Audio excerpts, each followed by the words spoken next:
Stillman and Company, 1025, 1063. The game streaming live on Twitter, Twitch, YouTube, and Facebook Live. We are live from the Busy Bee Plumbing, Heating, and Air Conditioning Game Nashville studios. We are presented by the Southern Bank of Tennessee. Jake Lyman in today for the chairman of the board, David Reed. Hello, Jake. Hello, Jared. I'm doing great. Great to talk to you too, Jake. I was like, okay, where'd I go with this? That's okay. Sorry. That's okay, because it is NFL draft reaction. And we're going to start right there off the top. We're going to be wall to wall today. I mean, look, the Predators could fire Andrew Burnett, and if they do, we'll do that tomorrow. Today is the draft, and it is the draft recap with the Titans. And I'm sure many of you are going to ask this question, because I've gotten this question in my personal text line and when I run into people and everything else. And it's, so Jared, what did you think of the Titans draft? Question mark. I get it every year around this time. And I see that right after the draft's over, this happens every year. We see people giving the grades right away. You know, Mel Kiper gave him a B, I think. I saw Pro Football Focus gave him an A, which I was not surprised by because I had done the Pro Football Focus. I had used their mock draft simulator. And both Kevin Winston and Elick Ayomanyor from Stanford, they both were really high on the PFF mock draft football simulator list. So I knew that they were going to be graded pretty well. But again, PFF gave them an A. I saw some Titan fans that were willing to hit the nuclear option on the franchise on Friday night, only to buy a Mike Borgonzi golden jacket on Saturday after the day 3 pick. So a lot of up and down for Titan fans over the course of the weekend. The Titans sent people I have never heard of before or didn't care to hear from to discuss their selections on Saturday. So who knows if the day 3 picks are going to work or not. But here's how I evaluate the draft. The Titans have decided and told us with their actions and their words that Cam Ward is a transcendent talent. Regardless of what all the other gurus say out there, former general managers, and we played their cuts throughout the course of the week, they doubt Cam Ward. The Tennessee Titans, again, with their actions and their words, have told us they think Cam Ward is the next great thing in the NFL. They turned down massive trade offers for him. They unretired a uniform number for him. They signed his BFF from Miami, Xavier Restrepo, as an undrafted free agent. They are treating this as if Cam Ward is Peyton Manning. Not that he's going to become Peyton Manning, but that he is Peyton Manning. The NFL draft media consistently said that Cam Ward was not that guy. And somebody is going to be right, and somebody is going to be wrong. So that's step one. And I have no idea who's going to be right and who's wrong. I just know either Cam Ward is going to be the next Manning. He is going to be the next Mahomes. He is going to be the next Lamar Jackson, or he's not. And we're going to look back at this and say they unretired a uniform number for him. Again, I was talking to people about this over the weekend. I mean, it's a good thing they didn't unretire a uniform for Vince Young or Marcus Mariota. And even though Cam was number 1 and Mariota was number 2 and Vince was number 3, I do feel like the hype is the same with the 3. Then there's Friday. So that's Thursday. They decided Cam's the guy. He's going to be a transcendent talent. He is your Brady, your Rodgers, on you go. Then there's Friday. They chose to go 2 for 1. There was a good pass rush prospect, Donovan Ezeraku out of Boston College, and a good safety prospect, Nick Emanawari, available out of South Carolina. But the Titans, because they wasted their 3rd rounder on L'Jarius Sneed, made the calculated choice to go 2 for 1 with Femi Oladejo and his 4.5 sacks over Ezeraku and his 16.5 sacks. Although Oladejo does have better measurables for the position. And instead of Emanawari at safety, again, a massive producer in college, they went with Winston, who had similar measurables, although Emanawari was a little bit faster, but only 1 interception in college, and he's coming off of an ACL tear. That was a calculated risk. If it were me, I would have picked one or the other, Emanawari or Ezeraku, probably Emanawari because I really like the player. and I would have picked him and moved on. If again, we did this when we practiced with the mock draft simulator, and we said, okay, we can trade this pick here that would be James Pierce Jr., and here's who we'd end up with. And when you look back on it, do you wish you had just taken James Pierce? In this case, you could have had Ezeraku, you could have had a Manowari, or you could have had a pass rusher and a safety, but the pass rusher's not as good as Ezeraku and the safety's not as good as a Manowari, and I would have taken a Manowari in that spot. But again, I get the calculated risk. So I don't have too much of a complaint about that, other than if you're going to get a sacker, and I know he moved from inside backer, you need to sack the quarterback. And then on day 3, because I see a lot of people got excited about day 3 picks. Let's be honest when it comes to day 3 picks.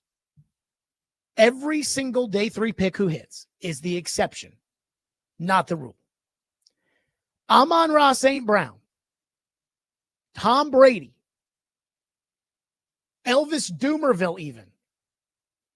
Those are the exceptions, not the rules. Even Amani Hooker has outperformed what you should expect out of a day 3 pick. So when it comes to the day 3 picks, between DK and Helm and Ao Manyor, and more on him in a second, Slater, Harris, Mullings, let's see who makes an impact in training camp. Some of these things you kind of see right away. Where in training camp, a guy is playing up with the starters, and it's like, oh, hey, there's Jarvis Brownlee Jr. out there who's playing with the starters. He might get some run during the season. Then they flash in the preseason. Again, if you're good, you flash in the preseason. Drew Bennett flashed in the preseason. He was an undrafted free agent, but he flashed right away.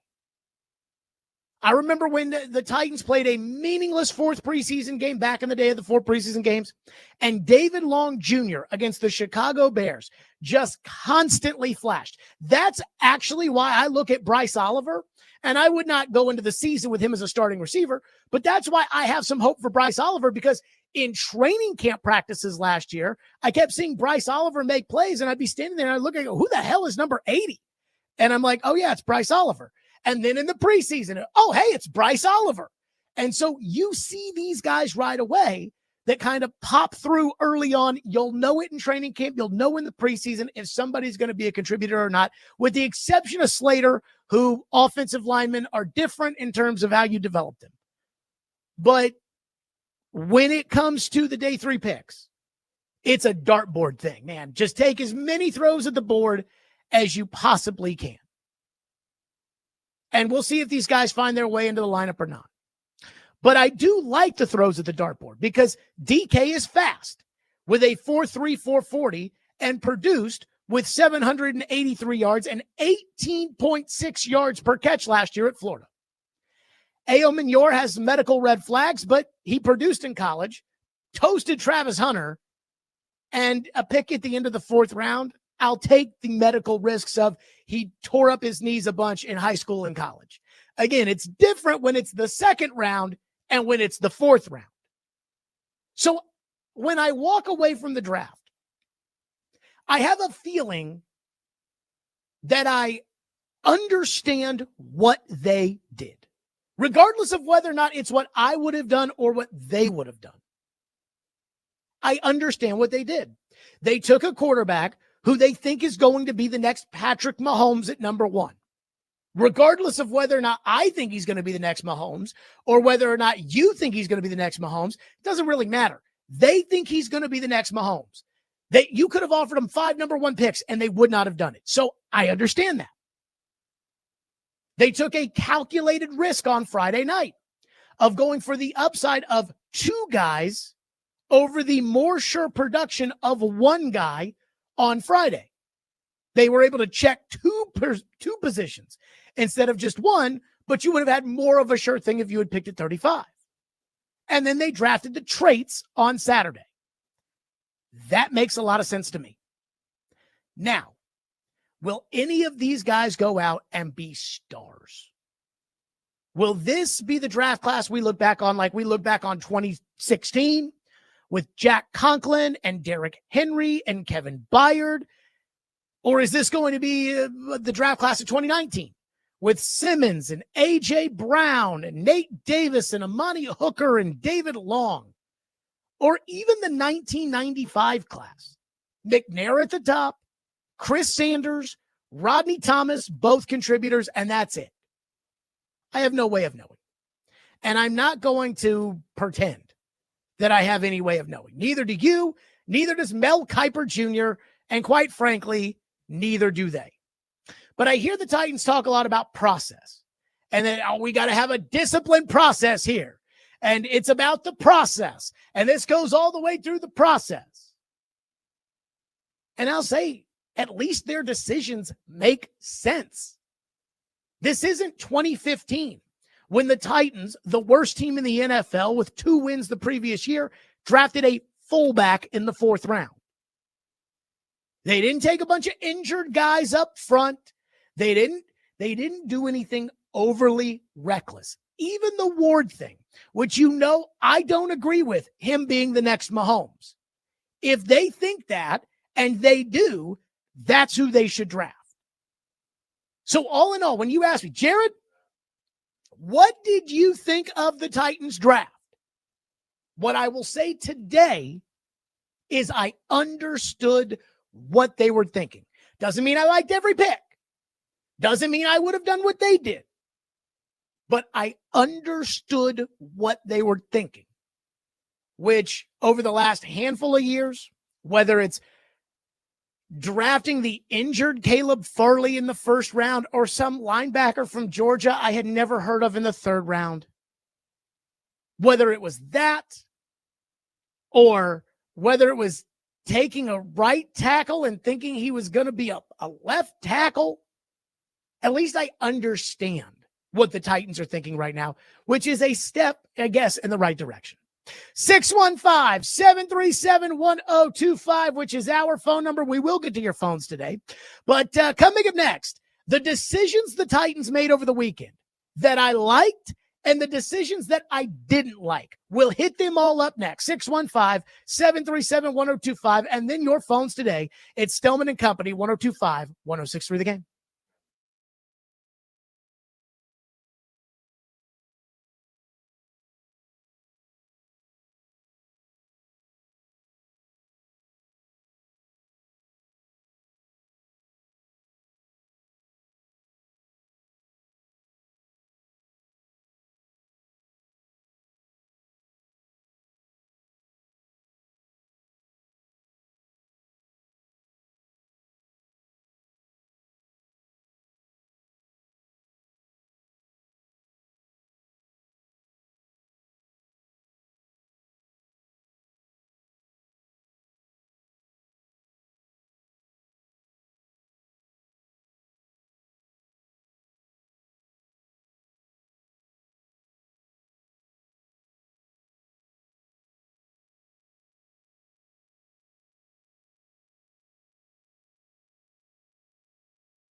So we came into tonight with pick 35.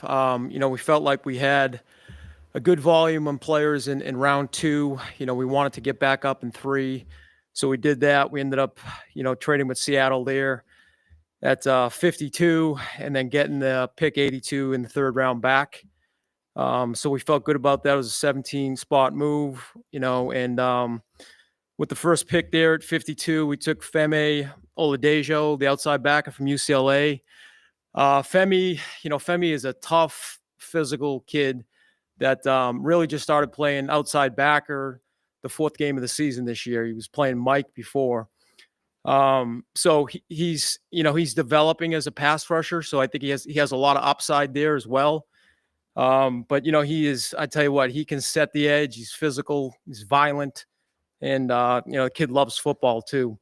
So that was a big part of it. And then at pick 82, we ended up taking Kevin Winston, the safety out of Penn State. Same thing with Kevin. He's a tough physical player, that probably went a little higher in the draft. He had the ACL in September. And, we felt comfortable with the doctors that he'd be ready here for training camp. So 2 guys that we felt, bring a lot of competitive juice to the defense. That was Mike Borgonzi on Friday. Again, where we picked up, it was funny because they traded with Seattle, and I was using Seattle as a team. I'm like, hey, if they trade back with Seattle, Seattle's got 2 seconds. And so if you trade back with Seattle to make a trade work, I would prefer a second next year, then a 3rd this year, and boom, they went out and they made the trade basically the second that we got off the air. The Browns made a pick, the Giants made a pick, and then boom, Titans made the trade with that pick. So with that, it is time. This weekend, for the first time, Jake Lyman, have you ever seen the movie Draft Day before? Oh, I love the movie Draft Day. I watch it on Draft Day every year. So I watched Draft Day last night for the first time ever. Well, I think I had seen it before, but I don't remember it at all. And I watched it last night for the first time ever, and I could not scoff at how unrealistic all of it was. Oh, it's horrible. I get it. It's a movie for Hollywood. I got it. It's, whatever. But so with that, we're using AI and Kevin Costner today to be our kind of voice of the draft. So with that, what I liked the Titans did and what I did not like, let's get right into it. Mr. Kevin Costner. Here are the Titans draft decisions that Jared liked and that Jared did not like. Okay, let's be positive. Ian always says be positive first, so that's what we're going to do. Let's start with a positive take here. One thing I liked, thank you, Chimere DK at 103, the wide receiver out of Florida. Why? He can run, period. 4.34. All I heard all for the last 3 weeks was people talking about who cares about the 40 time. I care about the 40 time. The NFL cares about the 40 time. The best general manager in the history of the Tennessee Titans cares about the 40 time. And this guy at a 4.34 is fast. And the old saying is fast guys run fast and slow guys don't run. This dude ran. This team needs speed. They need to take the top off the defense. They need a guy who, when he gets the ball in his hands, he can take it the distance. And while I worry about him physically from a getting off the press in the NFL standpoint, because he's not as big as I'd like him to be, this team needs speed. It's not as if they took him simply because he was a 4.34 in round 2. They took him as a 4.34 in round 4. So that I can live with. Calvin Ridley's got some speed. And outside of that, it's a bunch of slow guys like Nick Westbrook-Akine in years past. They need speed. This dude's got it. I like the pick at 103 of Chimere DK. Dislike. Femi Oladejo at 52. And I'm going to tell you why. Because he only had 4 sacks last year. And yes, I know he's transitioned from inside backer to outside rusher. And that last year was the only year that he played as an outside rusher. But outside rushing is a position that is judged on by one thing. You know what it is. I know what it is. We all know what it is. Sacks. And I crushed the Bengals on Thursday night when they went with Shamar Stewart with the 14th overall pick out of Texas, or 17th overall pick out of Texas A&M. because even though he's got great measurables and he's very fast and he is built like a freaking racehorse, he had 4.5 sacks in a 4-year college career. That's not good enough. Austin Gelati, who went at 66 to the Chiefs, the pick that you traded for L'Jarius Sneed, had 40 sacks in his college career, including 24.5 over the last 2 seasons. But see, a veteran team like the Chiefs with veteran coaches like Steve Spagnuolo and Andy Reid, they're saying, hey, we're going to take the guy who actually sacks the quarterback instead of the guy who should be built like the guy who does sack the quarterback. That makes me very nervous. I get the traits he has for a pass rusher, but remember, PT had good traits for a tackle. I hate using a second-round pick on pure projection for a guy who did not perform at the thing that you're drafting him to do with a second-round pick. Like Elic Eomenyor at 136. Why? Because he's likely a high third-round pick-ish type player who probably had a medical flag for his knee injuries in high school and college. And yes, he dropped the ball way too much at Stanford. 6 drops each of the last 2 years. But he's productive. And guess what he is? Just like Chimere Dike. Fast. 4.44 speed at 6'2 and 206. Again, it's a throw at the dartboard. The Titans have made 2 of them where they take 2 fast receivers and say, okay, what are the odds that one of these 2 guys makes it?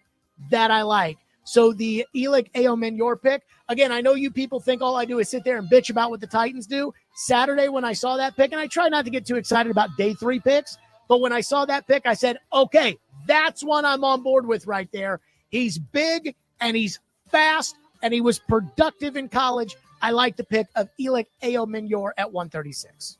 dislike. I do not like the fact that the Titans did not take a corner in this draft until 183. Why? Because while I don't dislike the day 3 picks that they made, the Titans have a serious issue at corner. Jarvis Brownlee's cover grade last year, and I know everybody loves Jarvis Brownlee, and wow, let Rand cook, he's the man.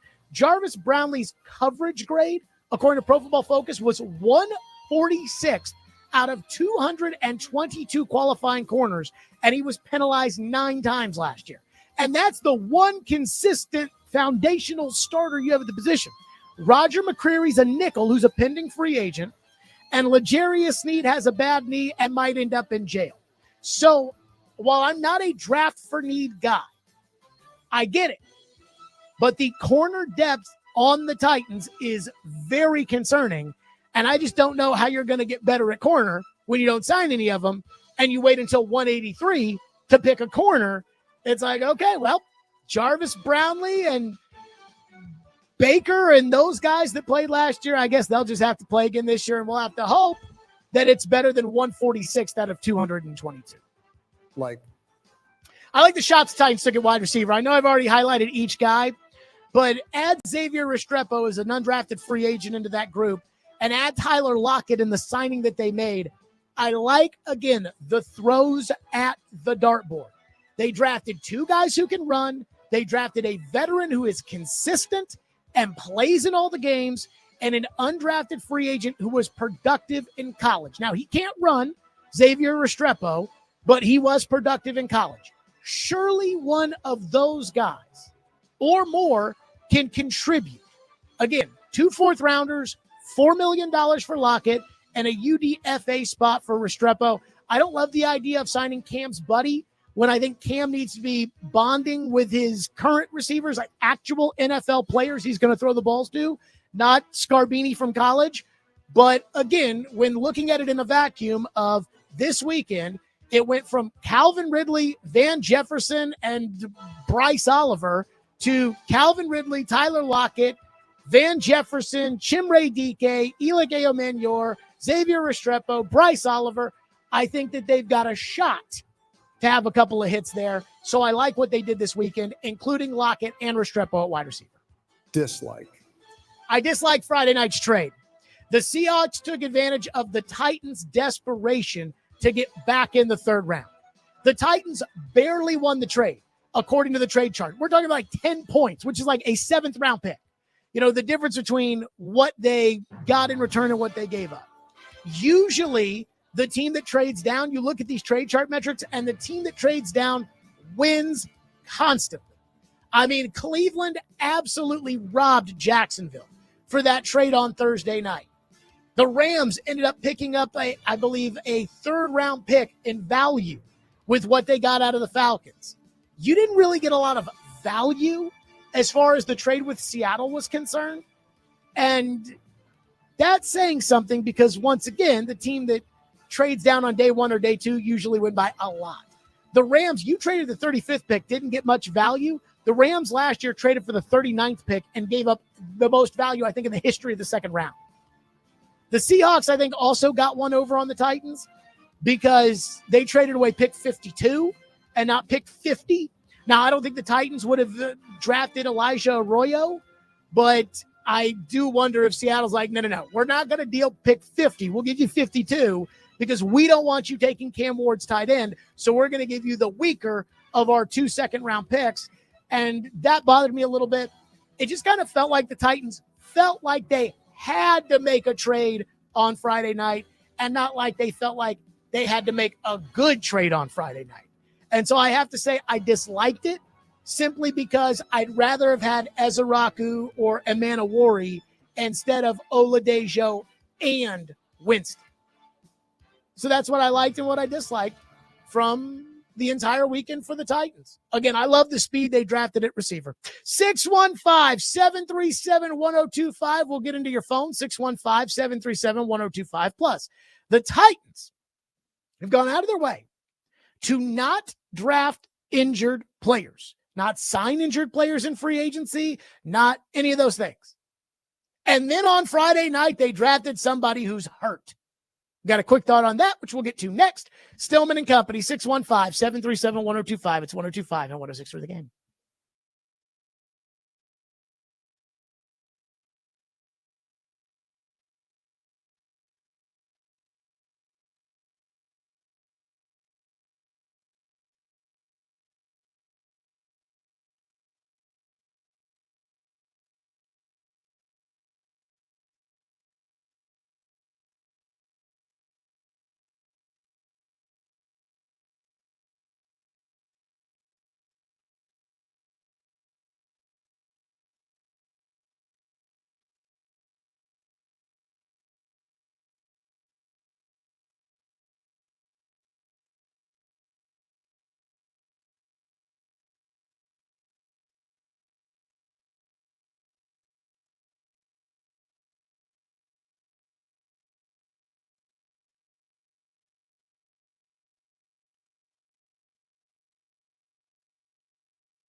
Well, his tape last year in 23 was good too. He was probably, he's probably up there with the two top safeties that went, in our opinion, when we watched him. And we felt comfortable. We met with him at the combine. Obviously, had the medical there with the doctors. We got with them, and they felt he was on track. To be available in training camp.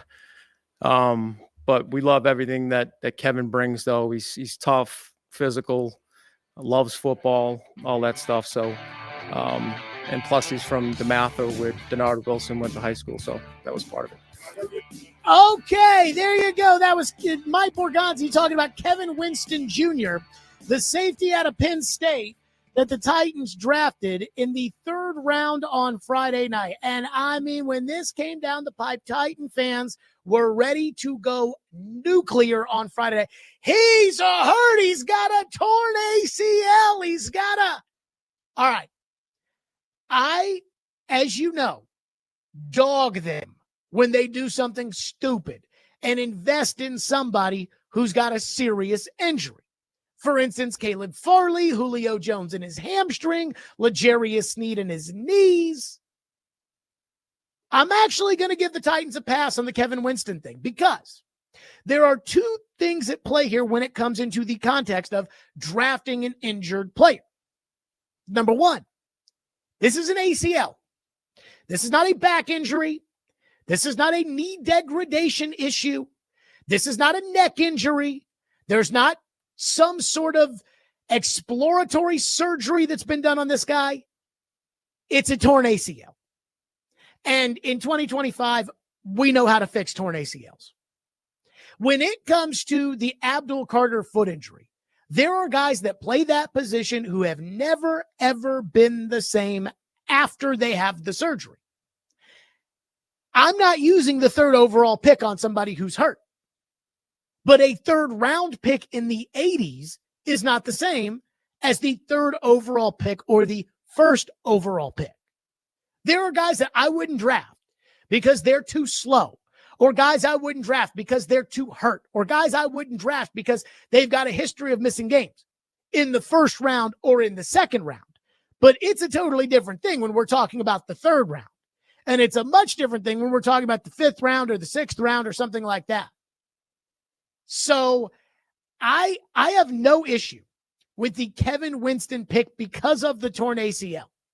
The thing that I worry about when it comes to Kevin Winston is that he had 1 interception in college, and it was because of a disguised coverage, i.e. the quarterback threw it right to him.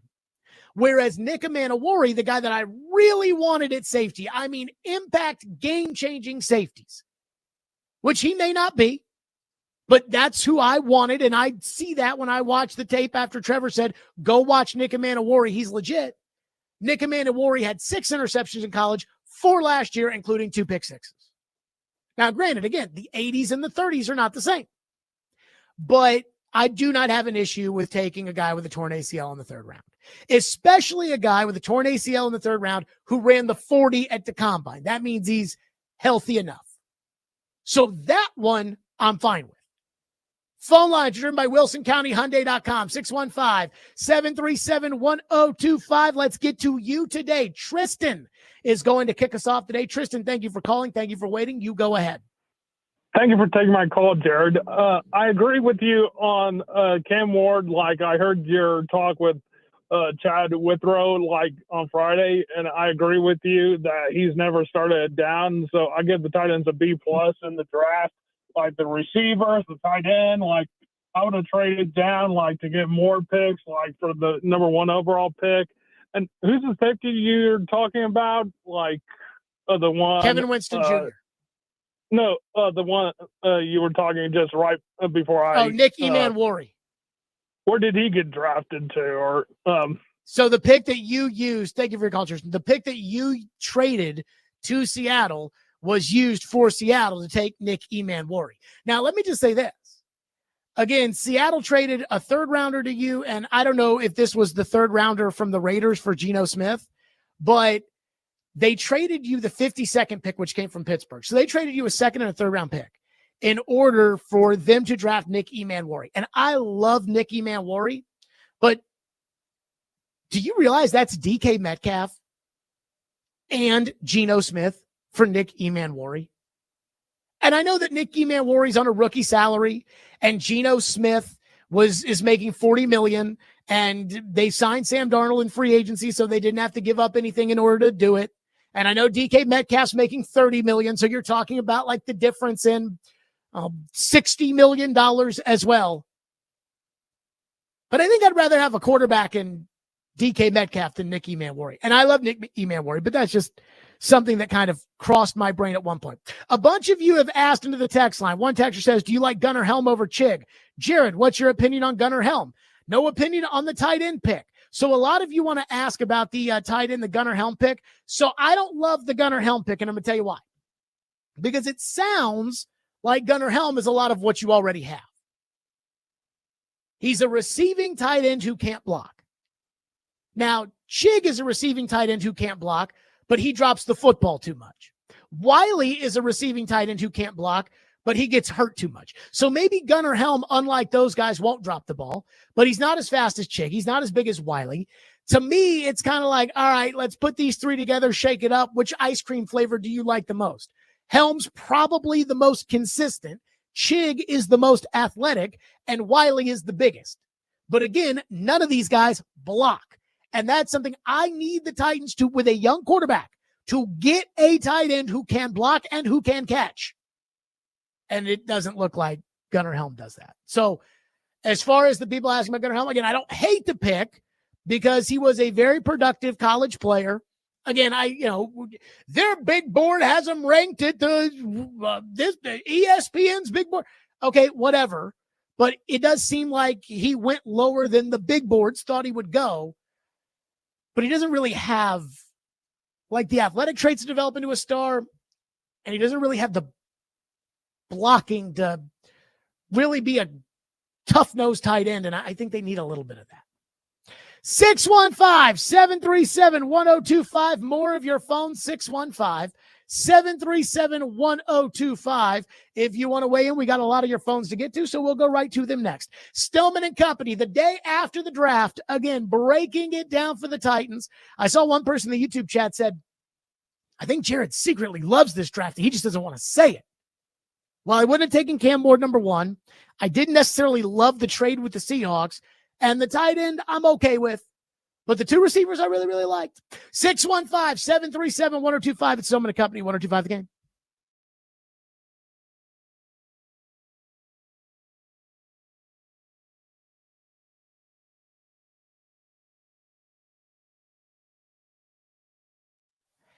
One person I love to talk about all the time, I say person, but one company I love to absolutely talk about all the time, Hiller Plumbing, Heating, Cooling, and Electrical. Those are my guys. They take great care of my home, and I promise you, they'll do the exact same for you. Nobody wants to deal with a plumbing, HVAC, or electrical emergency, and most of the time, you do not know what it'll cost when you have one, if it will get fixed correctly, or if someone is just trying to sell you something that you do not need. So, do like I do. Book online at happyhiller.com because you'll deal with their experts who are going to solve your problems quickly and efficiently. The price you're told is the price you'll actually pay with no hidden fees and no surprises on your bill. So book online now by visiting happyhiller.com. That's Hiller Plumbing, Heating, Cooling, and Electrical. My guys, proud supporters of the Preds, the Vols, and Vandy. Hiller, call the Happy Face Truck today.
they all have developmental, things that they have to go through here.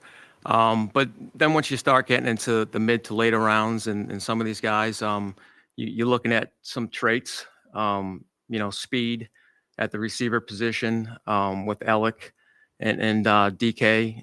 And, Marcus Harris is a guy that it played really one big year of football at Cal. But you saw the traits on film, the quick twitch athlete that can develop. And the same thing with Mullings too. You're looking at a guy that played linebacker for 2 years when he first came in, and really last year was really his first really workload of carrying the football. But you saw a big body there that runs hard, and you saw a lot of upside with him, and we were able to get him later on the 6th. There you go. That was Mike Borgonzi today talking about the picks they made. And, hey, developmental traits. And, yeah, that sounds great.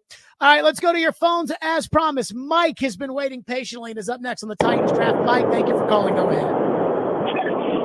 Hey, Jared. Thanks for taking my call. I got kind of a two-part question here. So the first part is, are you surprised at the lack of player movement around the draft? Normally we see a couple of trades that involve a player or two, specifically like Will Levis with the Titans. I know that was not guaranteed that he was going to get moved, but are you surprised at the lack of that movement? And second part, now that the draft is over, would it be easier or harder to move a player like that, or let someone like Jalen Ramsey, who I know you've talked about in the past, trying to get him with following the L'Jarius Sneed news? Yeah, I think it's easier now. Thank you for your call. I think it's easier now because you're really only going to be dealing with next year's picks. And there could have been an instance where you're talking to somebody and you're wanting a pick to use right now. Well, now it's over. So when it comes to, all right, we'll trade Will Levis for a 5th, that's a 2026 5th. Whereas this past week, it could have been, well, we want Will Levis for a 5th, but we want a 2025 5th. So that makes it a little bit easier. I am surprised by the lack of movement of players around the NFL. Again, it's not as big as it used to be where teams would trade players during the draft. Like instead of, okay, we'll offer you to make this big move, Jacksonville and Cleveland on Thursday night. Instead of 2 number 1s and a number 2 and a number 3 and whatever, it would have been like 2 number 1s and a running back, and Tank Bigsby for whatever. They don't do that as much anymore. The only player who I can think of that got traded over the weekend, I think, is Sam Howell. Washington trades or Seattle trades a backup quarterback to Minnesota for a 5th. Other than that, weren't really a lot of player trades. I was a little surprised by that with names like Mark Andrews and names like Jalen Ramsey and, to the caller's point, Will Levis and other names out there. I was a little surprised by that. 615-737-1025. One texter, Jude, says, do you think Xavier Restrepo will make the Titans roster? I do not. And I will tell you why Xavier Restrepo will not make the roster. I find this hilarious. The Titans Twitter is defending Xavier Restrepo and his 4.85 40 time, which is abysmal. I don't want a pass rusher running that speed. Gunnar Helm ran a faster 40, and he is a tight end. Sam Darnold ran a faster 40, and he is a quarterback, and he's not a particularly fast quarterback than Xavier Restrepo. And people tell me, well, the 40-yard dash doesn't matter. Well, it mattered to 32 NFL teams because the all-time leading receiver in Miami Hurricane history, and I mean, we're talking about real receivers, about Andre Johnson and Santana Moss and real receivers. Michael Irvin from the U. And he's the all-time leader. And he did not get drafted because of that 40 time. And then Titan fans are like, well, he had a hurt hamstring, Jared. And I'm like, well, the other 32 teams didn't buy that, including your team, who did not draft him and drafted 2 receivers on day 3 instead. So here's why I don't think Restrepo will make the team. Because, number one, he is slow. People are like, turn on the tape. You don't need the tape. He ran a 40. He's slow. And that's important in the NFL. Here's why he won't make the team. Because how many receivers is this team going to carry? You're already going to take Ridley and Lockett. They're on the team. Duh. Burks is going to make the team. Now, does Burks make the team on the PUP list to start the season? Probably not. He probably starts training camp on the PUP list, but Burks is going to make the team. Van Jefferson's going to make the team. That's 4. You drafted 2 receivers on day 3 in the 4th round. They're probably both going to make the team. That's 5.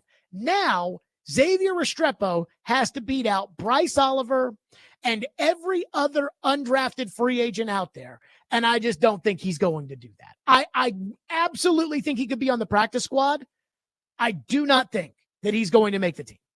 And again, I'm not the biggest fan of this because I do feel like Cam Ward stood up for Xavier Restrepo in his Green Bay press conference after he got picked on Thursday night and said, but screw the 40 time, which is easy for him to say, but it matters. It matters, or else Xavier Restrepo would have been drafted. If Xavier Restrepo had never run the 40, he probably gets drafted, but he did run the 40 and he is slow. And the reason why I don't like it is because once they start the rookie minicamp and Restrepo's going to be there and Ward's going to be there, and I worry that those guys are going to be attached at the hip the whole time. And that when Cam's doing all of his offseason training, he's going to be doing it with Restrepo. And that when it's just going to be him and Restrepo, just buddy. And I want Cam to be developing those relationships with Shamir Dike, with Elik Ayomanyor, with Calvin Ridley, with Bryce Oliver, with the guys that are actually going to play. And so I don't necessarily, on all of the other teams, I would have said, that's a great UDFA signing. It does bother me a little bit with the Titans because I don't think it's a good idea to have Cam buddy with a guy from college who runs a 4.8. I'd rather him make new friends. One texter says, I know you put an emphasis on the 40 and you don't like Restrepo because he's slow, but if you run fast but play slow, isn't that counterintuitive? TD and D Mays both say that Chim Dike plays closer to a 4.6. Well, Shamir Dike, again, he averaged 16 yards a catch at Florida. 16 yards. I'm sorry, that's legit. See, I worry a little bit about his inability to get to that speed because from what the scouting report says from Dane Brugler at The Athletic, he's not very physical getting off the line of scrimmage. And that is an issue. But when it comes to the way he actually plays, he runs. That's 16 yards a catch. That's not an accident now. That's a guy who's got speed. So if a guy averaged 20 yards a catch, or if a guy averaged 13 yards a catch, significant amount of yards per catch. If they did that and they ran slow, I'd want to say, okay, so explain that one to me. But if they run fast and they average a bunch of yards per catch, that's telling me that they use their speed. That's what it's telling me with DK. And how many guys out there run slow, like run fast in the workout, but run slow in the games? Because there are guys out there, like everyone brings up John Ross. The 40 time doesn't matter. John Ross ran the 40. Troy Williamson ran the 40 fast. Running the 40 fast and sucking are not mutually exclusive. But that doesn't mean that those guys can't run. It just means they can't play receiver. It means they can't catch. It means they can't get open. It means they can't do the things that actually matter outside of running fast. But if you can run fast in the 40, you usually run fast in the games. And so, yeah, it matters to me with Restrepo. And you say, like, it matters to me. Like, I say it matters to me. And people are like, who cares? Well, it clearly matters to the other 32 teams, too. One text says, turn on the film, Jared. He doesn't run a 4.8 40. Call all the other teams in the league and say, hey, why didn't you draft Xavier Restrepo? And they're all going to give you the same answer. Because he's slow. The production that Xavier Restrepo had in college absolutely warrants a pick in the NFL draft. Probably on day 3, maybe at the end of day 2. He ran a 4.840 and did not get drafted by anybody. Anybody. This isn't a Jared's picking on him thing. This is the entire NFL came to the same conclusion. So don't tell me that it doesn't matter. 615-737-1025 is the phone number, 615-737-1025. Now, I'd like to think that I've been right about a lot of things over the years. Now, I've been wrong about a lot of things over the years as well, and I'll admit to them. Some of them have been bad, but I've been right, I think, about a lot more. And I'm not sure I have ever been more right, and I didn't even mean to be this right, than I have been for about the last month and a half in calling Shedeur Sanders a TV prospect. The story of the weekend, I believe, in the entire United States of America, the Shedeur Sanders fall. It's really simple if you think about it. We'll do it next. Stillman and Company, 102.5, 106 through the game.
Stillman and Company, 1025, 1063, the game streaming live on Twitter, Twitch, YouTube, and Facebook Live. We are live from the Busy Bee Plumbing, Heating, and Air Conditioning Game Nashville studios. We are presented by the Southern Bank of Tennessee, and we got a lot of Titans thoughts to get into today. We just did an hour on the Titans draft class. We'll continue to talk Titans, but we need to talk about Shedeur Sanders. And I remember at the beginning of this process, texting Adam Vingan and saying, nothing gets the phone lines, gets the text line, gets everything rolling like segments on Shedeur Sanders. I mean, I thought to myself at the beginning of this process, like, man, this Shedeur Sanders thing, this must be what Tim Tebow was like. In all seriousness, in terms of the reaction and the opinions and, oh, this is what this guy from ESPN said, this is what that guy said, this is everyone's got all this. And I'm like, my goodness gracious, this is going to be wild. And then very quickly, probably around the combine, the Titans let it be known to everybody that this was a one-horse race. It was Cam, space, Shedeur. And it kind of ended the Cam Shedeur talk. But I thought it was very obvious that NFL teams were thinking, when the Raiders traded for Geno Smith and when the Jets signed Justin Fields. It was we're going to go in a different direction. And I've been right about a lot of things over the years. Now, I've also been wrong, and I'm willing to admit it. Last year in six-pack picks, as far as the entire season was concerned, I think I was right at 500 after the Super Bowl. So who knows? But I have never been more right. I didn't even think I was going to be this right about Shedeur Sanders being a TV prospect. Take that take and put it in the sports radio take Hall of Fame. The entire weekend was about Shedeur Sanders. When Cam Ward was getting picked, they were talking about Shedeur Sanders. On night number 2, before the draft, all the talk was about Shedeur Sanders. During the draft, it was all about Shedeur Sanders. Every pick in the second and third round was like, well, is this team going to take a shot at Shedeur Sanders? Oh, my God, they took Jalen Milroe. Oh, my God, they took Tyler Shuck. Oh, my God, they took Dylan Gabriel.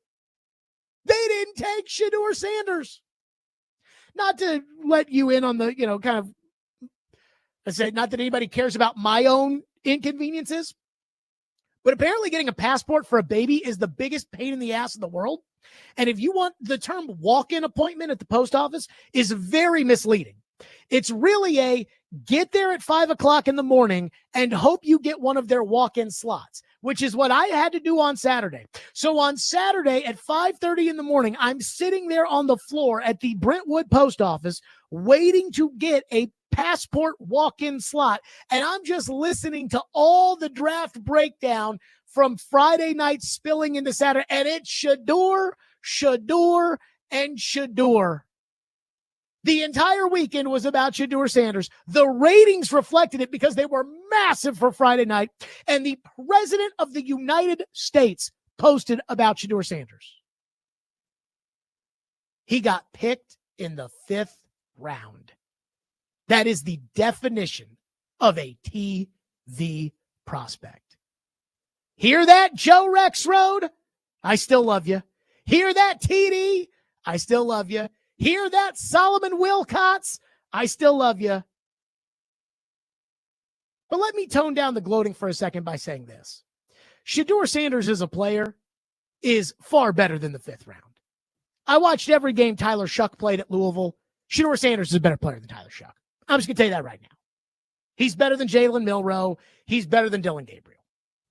But here's what happened, and it's not that complicated.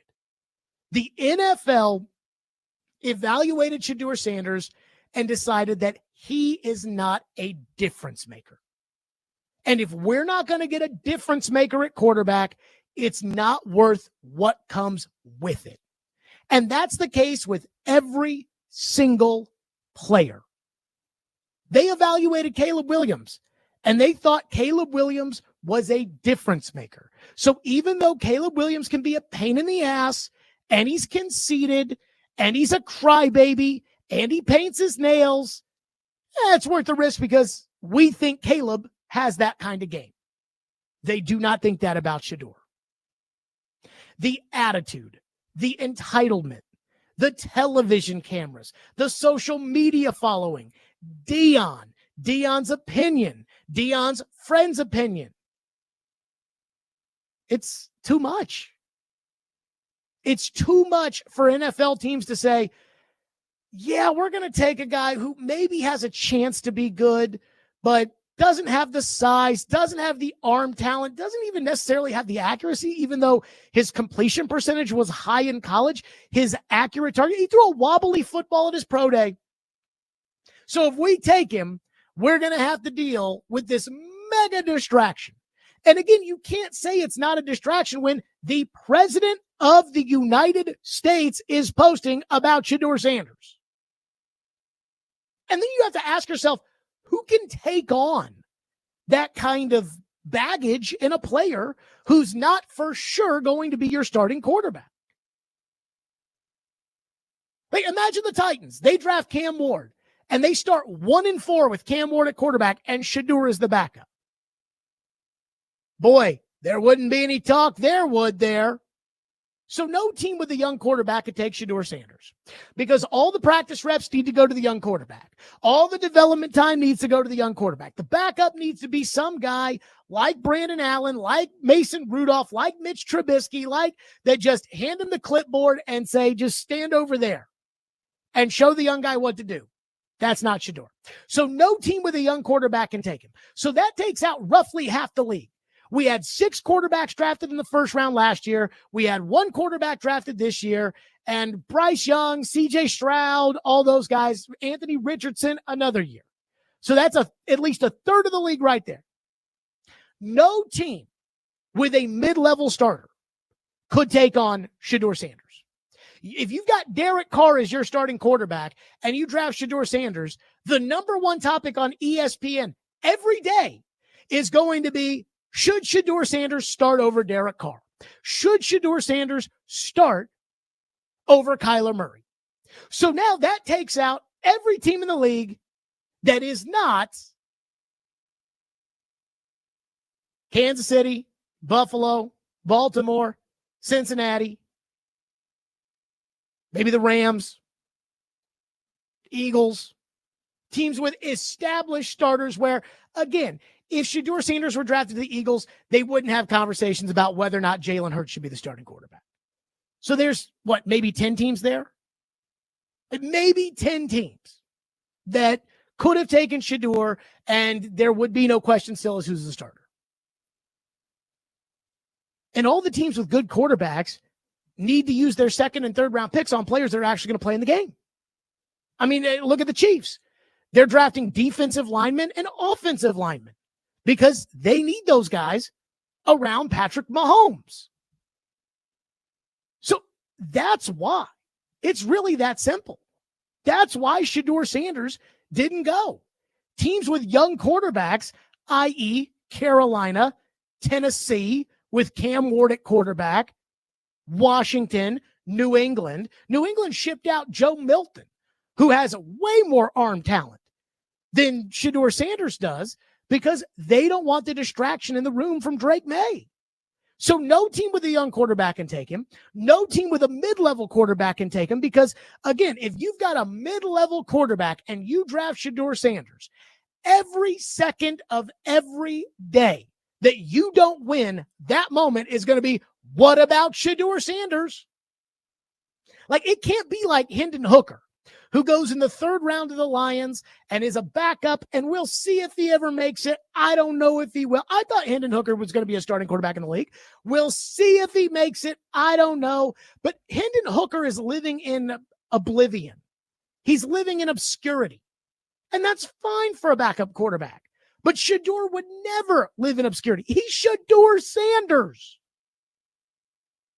So no team with a mid-level quarterback could take Shedeur Sanders. And then all the teams that have legitimate entrenched starting quarterbacks can't take them because they need their draft picks to get better players because the margin of difference between Buffalo and Baltimore is one tiny little inch on the Mark Andrews wet gloves. The difference between Kansas City and Buffalo is 1 inch of the ball and whether or not Josh Allen got that first down. They can't be taking Shedeur Sanders in the first or second round. So it was simple. Shedeur was too much of a distraction to be a backup quarterback, and the teams that needed backup quarterbacks needed to use their premium picks on real players. That's what it was. Shedeur was never viewed as an elite quarterback by the people in the NFL, and that's why I kept saying he's a TV prospect. And again, did I think that meant that Shedeur Sanders was, when I said he was a TV prospect, what I really meant was, I mean, he's not in the discussion with Cam Ward. This is not Cam and Shedeur, like Bryce Young and CJ Stroud, like Caleb Williams and Jaden Daniels and Drake May.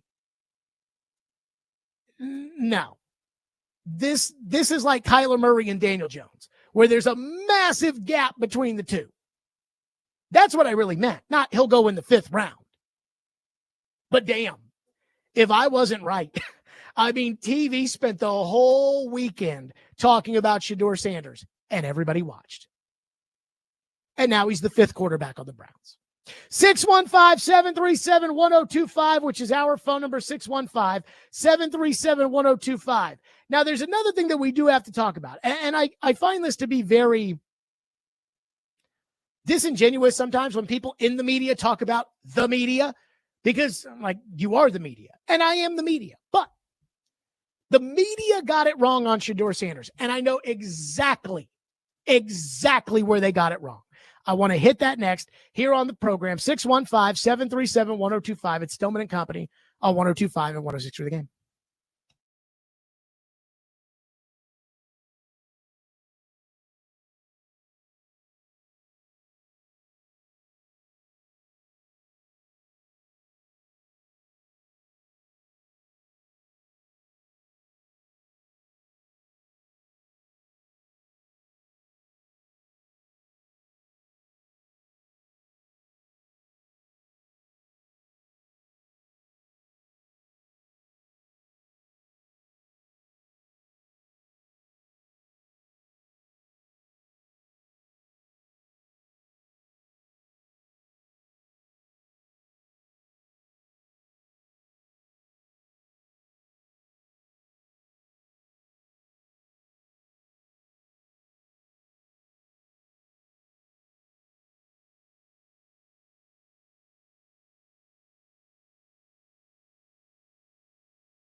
This isn't about quarterback traits and quarterback characteristics, personal football character. That's not about this. This is personal. Has he had an and we know that it is. off the field issue? No, he has not. Mel, you don't have to sell it to me. No, I don't know what we're talking about here. You're right. Something.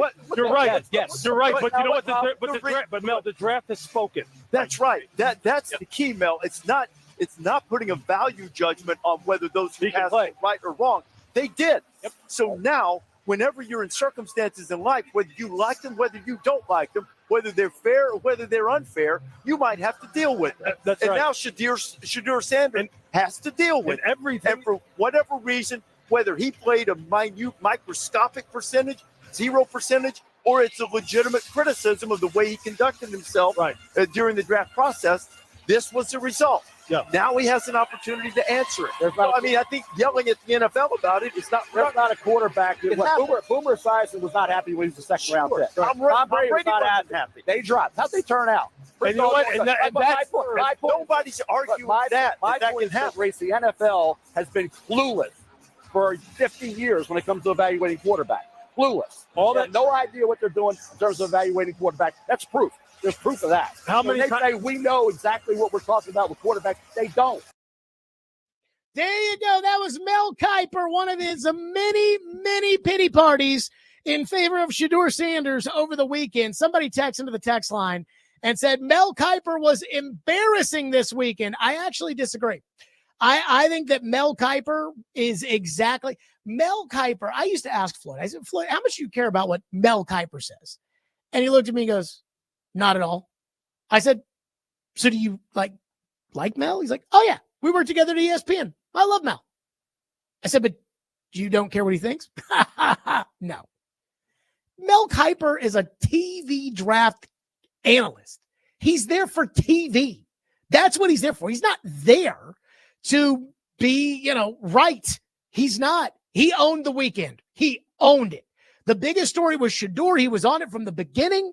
And I thought this was a great weekend as far as TV was concerned for a TV prospect for the TV draft guru in Mel Kiper. And everybody's trying to be a draft guru, but nobody can be Mel Kiper. So I thought he was fabulous this weekend for what he is supposed to do. Now, on the Shadur Sanders front, there is a lesson that I think a lot of people in the media need to take away from this. One reason why the media did not see the Shadur Sanders thing coming.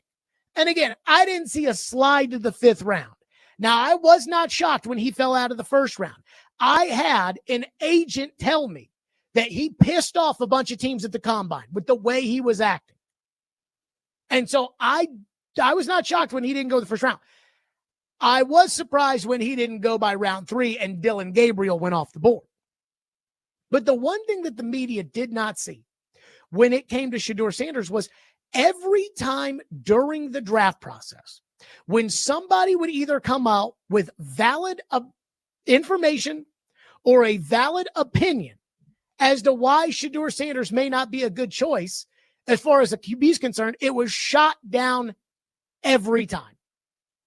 Every single time. Todd McShay had a report at the combine about 2 coaches he talked to in the top 10 having terrible meetings with Shadur Sanders.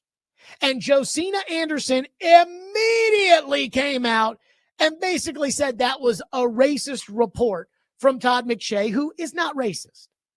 There was the Tom Pelissero report where he talked to an unnamed NFL assistant coach who said the Shadur Sanders meeting was the worst meeting he'd ever had. The kid was entitled and he's not that good. And instead of saying, hey, maybe Shadur should tone down the attitude, instead of saying that, everyone's like, what? This coward of an assistant coach, as if there's no way possibly that any of that could be true. Albert Breer wrote last week, and when it comes to the draft, I think Albert Breer may have the best information of any of these people out there. Albert Breer said he couldn't find a coach or executive that had a 1st-round grade on Shadur Sanders.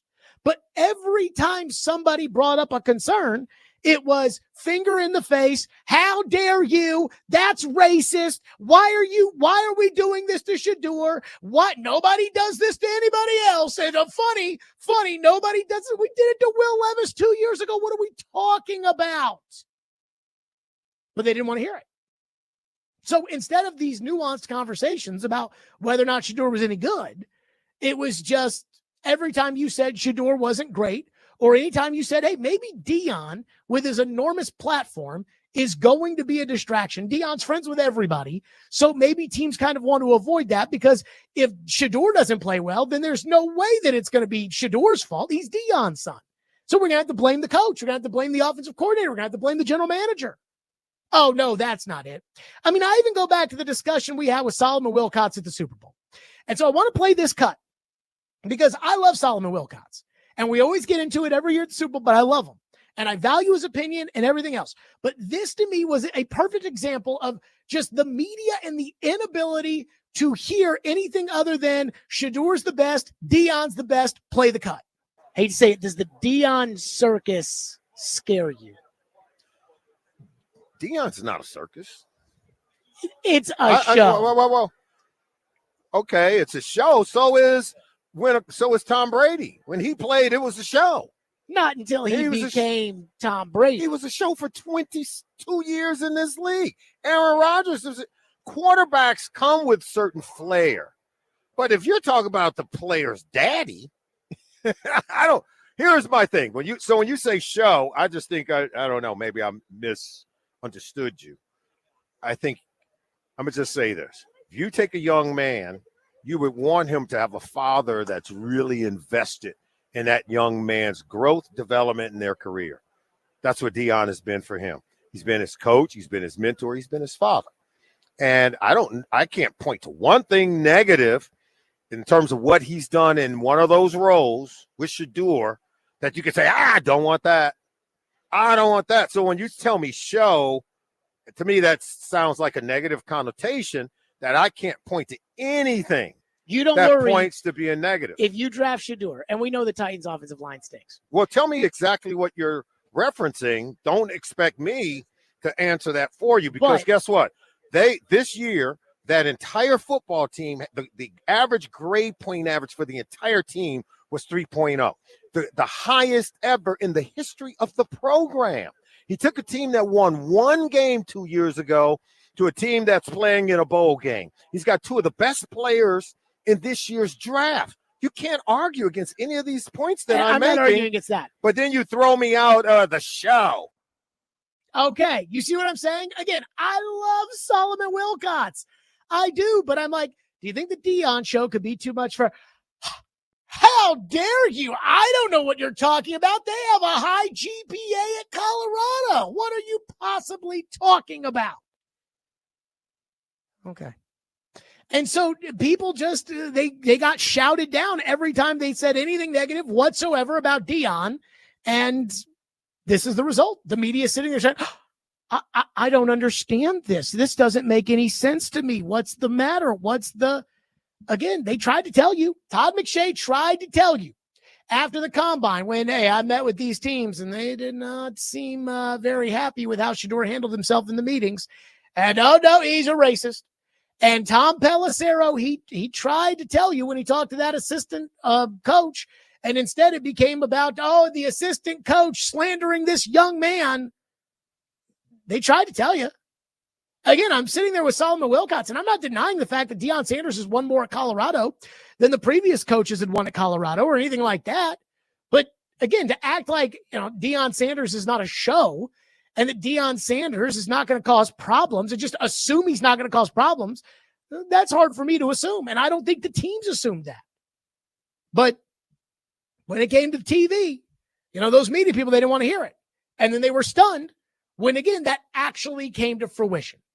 So I think that is as much a part of it as anything else, which is the media had zero interest. And that Solomon Wilcots cut, again, I love Solly. That Solomon Wilcots cut on our show at the Super Bowl is I think, a great example of this. The media had zero interest in anything except for their storyline, which is that Shedeur and Deion are the best. And if there's any sort of argument to that, they just brushed it off and didn't believe it. and yet it was there the whole time. 615-737-1025. We'll get to your phones on the Shedeur Fall. Again, just as much as the Titans draft had me interested in watching the draft, I was all in on the Dion Shedeur weekend. 615-737-1025. Plus, the one thing about this I do not get, we'll do that next. Stillman and Company, 102.5, 106 through the game.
A lot of this was about primetime Deion Sanders.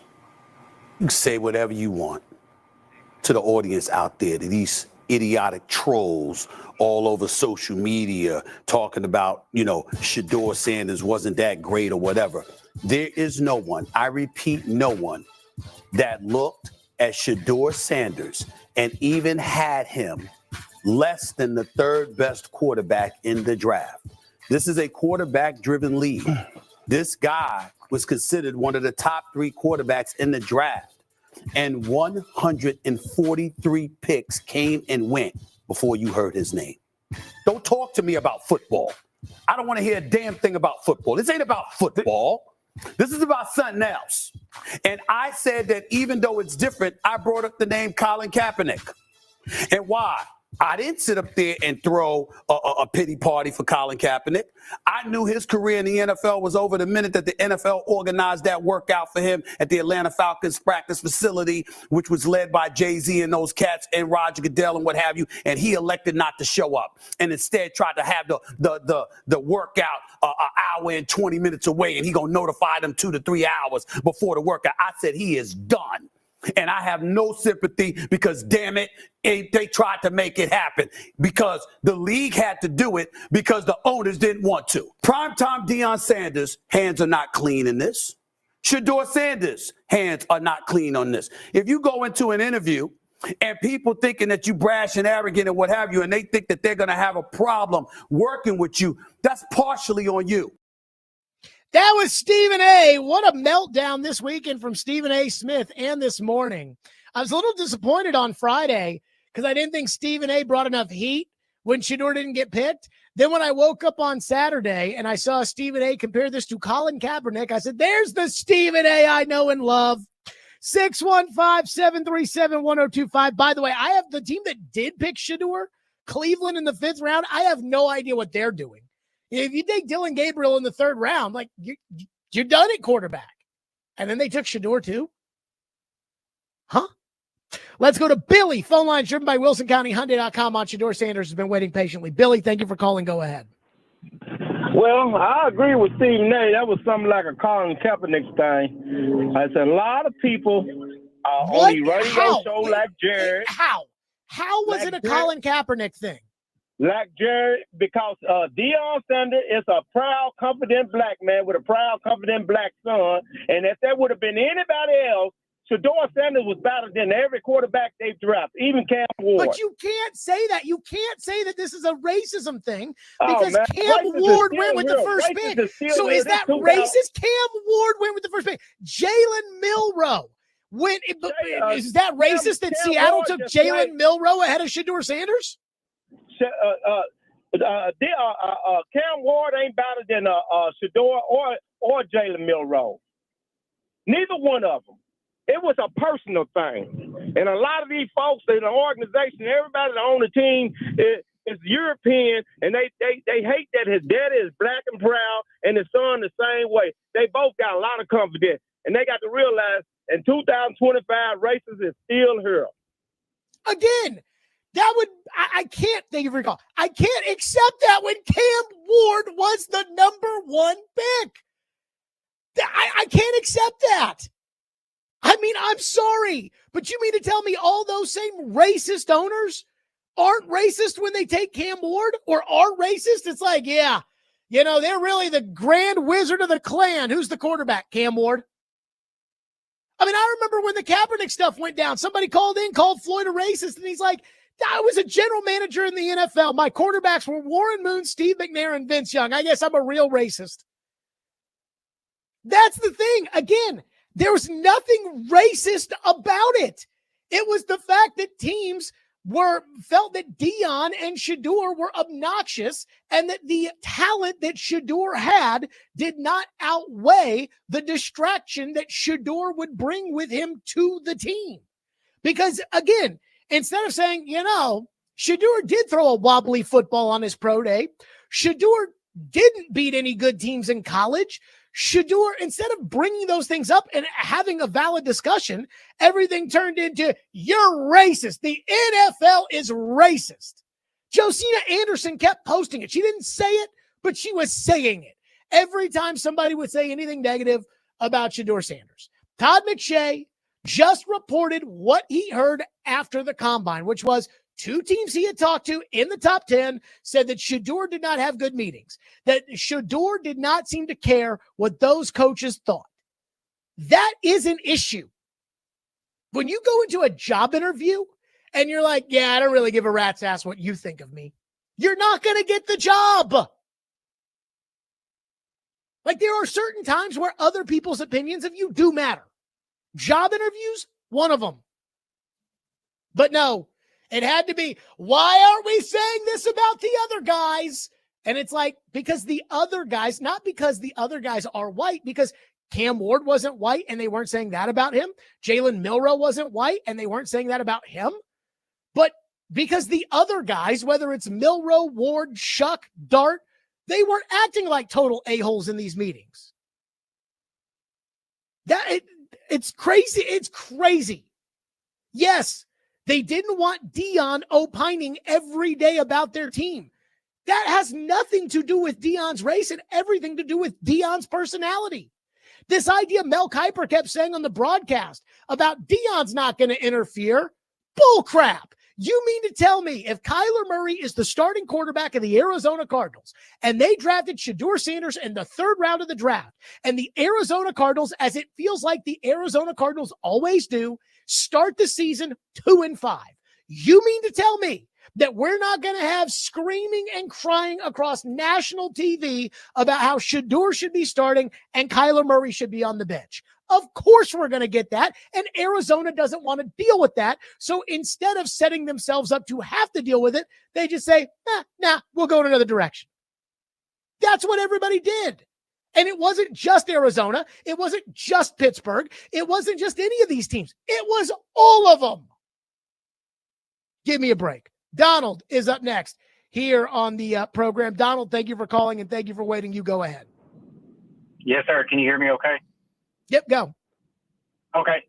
2 quick things. It was professionalism, not racism. Think about Cam Ward, had 2 military parents, came to the draft wearing just a normal suit, a lapel pin of his college, went to every single meeting, acted like a professional. That's all I got to say about that. And then also, just to make a point that you could have Shiloh Sanders firing Deion as his agent and hiring a new one just because of all the show that you were talking about. Thank you for allowing me.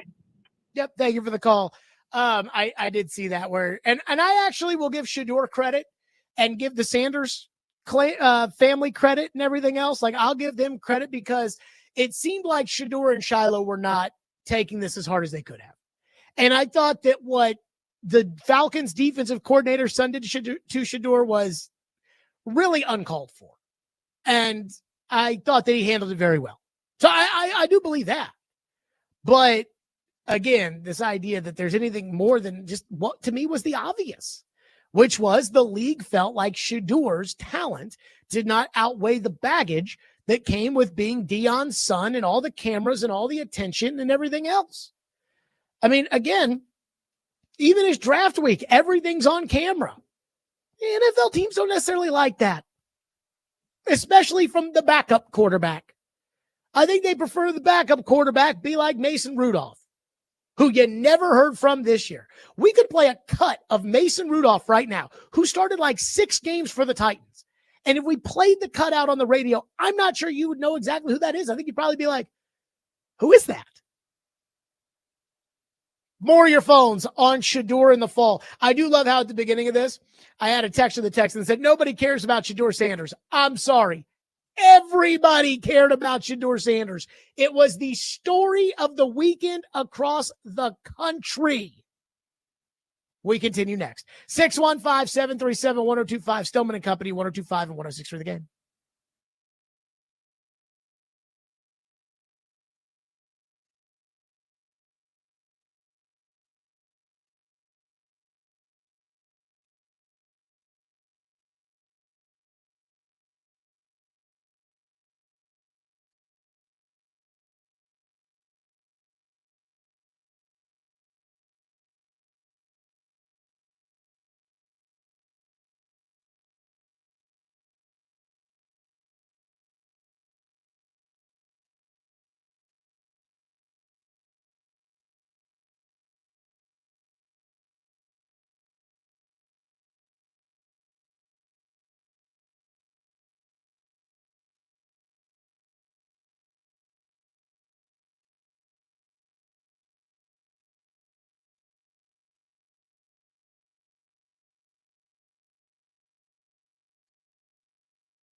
Welcome in Cam to the program. Cam, good morning. Thanks for calling in.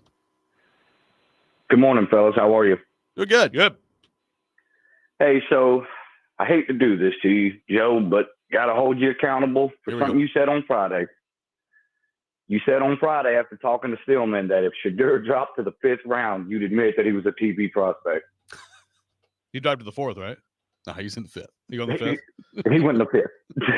Well, we're going to talk about this next hour, so I'm not going to spend a lot of time on this right now, but let me just tell you, this is so far beyond what anyone, including Stillman, could have guessed. If you guys want to make it about that, that's fine.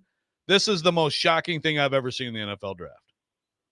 Oh, I agree with you 100%, and I didn't expect it at all. But the words literally came out of your mouth. Maybe if he drops to the 5th round, I'll admit he's a TV prospect. Yeah. I'm just saying. No, you're right. You got to be held accountable, Joe. That's fine. Thanks. That's fine. That's fine. Thank you, In fact, I because of course Stilly texted us, of course, like, at all hours of the weekend. And I think what did I say? Like, actually, he's a telegraph prospect or like a Victrola radio prospect,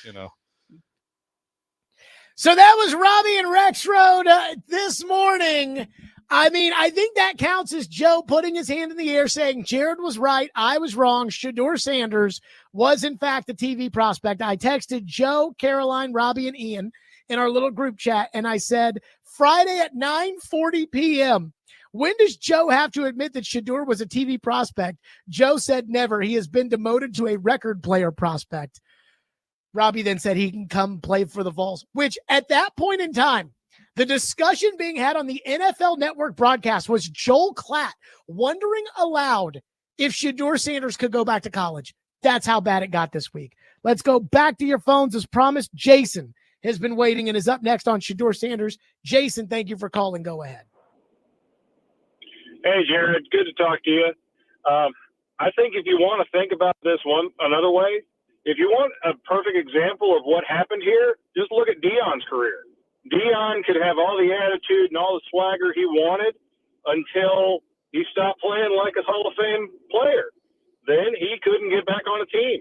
Same things happened with Aaron Rodgers. Aaron Rodgers was a Hall of Fame quarterback, had a really bad year with the Jets. Now all those like Pat McAfee, ESPN radio stop-ins where he's acting the fool, all of a sudden that doesn't really add up with him being on a team anymore. I completely agree with what you just said. I mean, I want you to think about this. The crappy Jets, Rodgers actually, thank you for your call. Rodgers actually had a decent season. And the Jets decided to move off of him for Justin Fields because Rodgers is a pain in the butt. That's why they did it.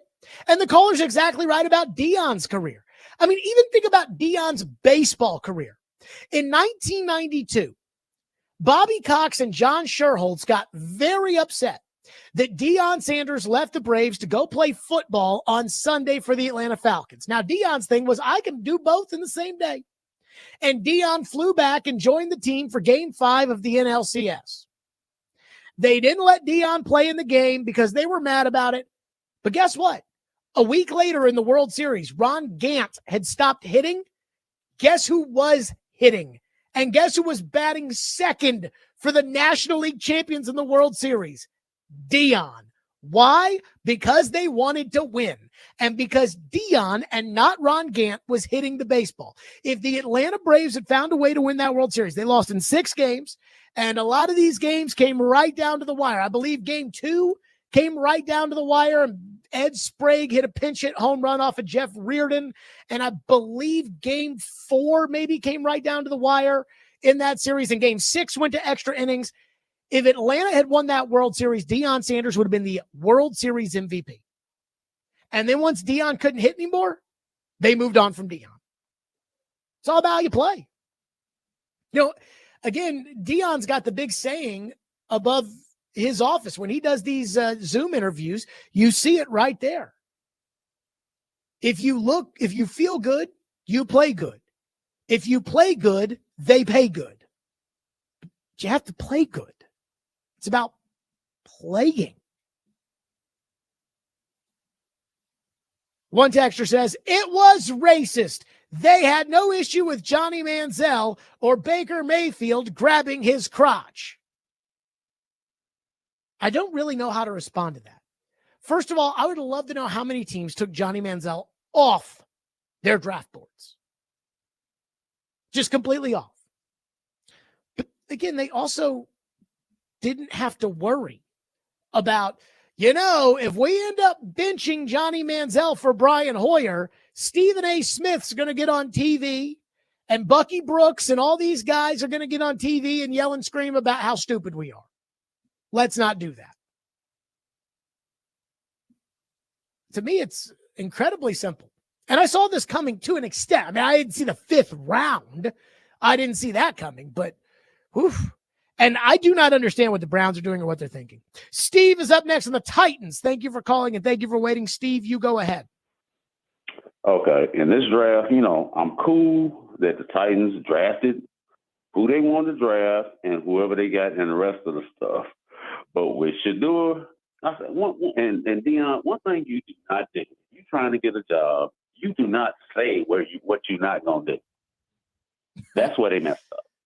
You don't tell people what you're not going to do. You got GM jobs on the line. You got people's jobs on the line trying to pick the right people in the draft.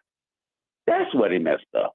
Okay, racism, whatever. But I'm going to tell you something. Racism or not, you do not tell people what you're not going to do or who you're not going to work for if you're trying to get a job. That's all I'm saying. If you want to pay bills and pay your mortgage and your light bills, you do not do that one-on-one. So I think that grand scheme, that in the grand scheme of things, that's probably good advice. But I mean, Caleb Williams told people what he wasn't going to do, and they didn't care because they thought Caleb Williams had the superstar talent that Caleb can act like that. And I brought this up when Cam Ward had his little Fortnite thing that Titans Twitter just lost their freaking minds over. I mean, they're still pleasuring themselves thinking about what Cam Ward said on Fortnite. But I said when that happened, that's a quarterback who can read the room. Again, Cam Ward knows he's going number 1. He knows he's going to the Titans. He knows people are watching this. So he gets on there and he says that Tony Pollard and Tajay Spears are the best running backs in the NFL. He says Brian Callahan's the best coach in the NFL because he knows that the people who matter want to hear it and he'll say, oh, yeah, that's reading the room. Shedeur Sanders. We had Trevor Sikkema on the football show, on the show at the Super Bowl. And he is Pro Football Focus's lead draft analyst. And Trevor Sikkema said he had a low second, early third round grade on Shedeur Sanders. Shedeur didn't read the room when he was meeting with these teams.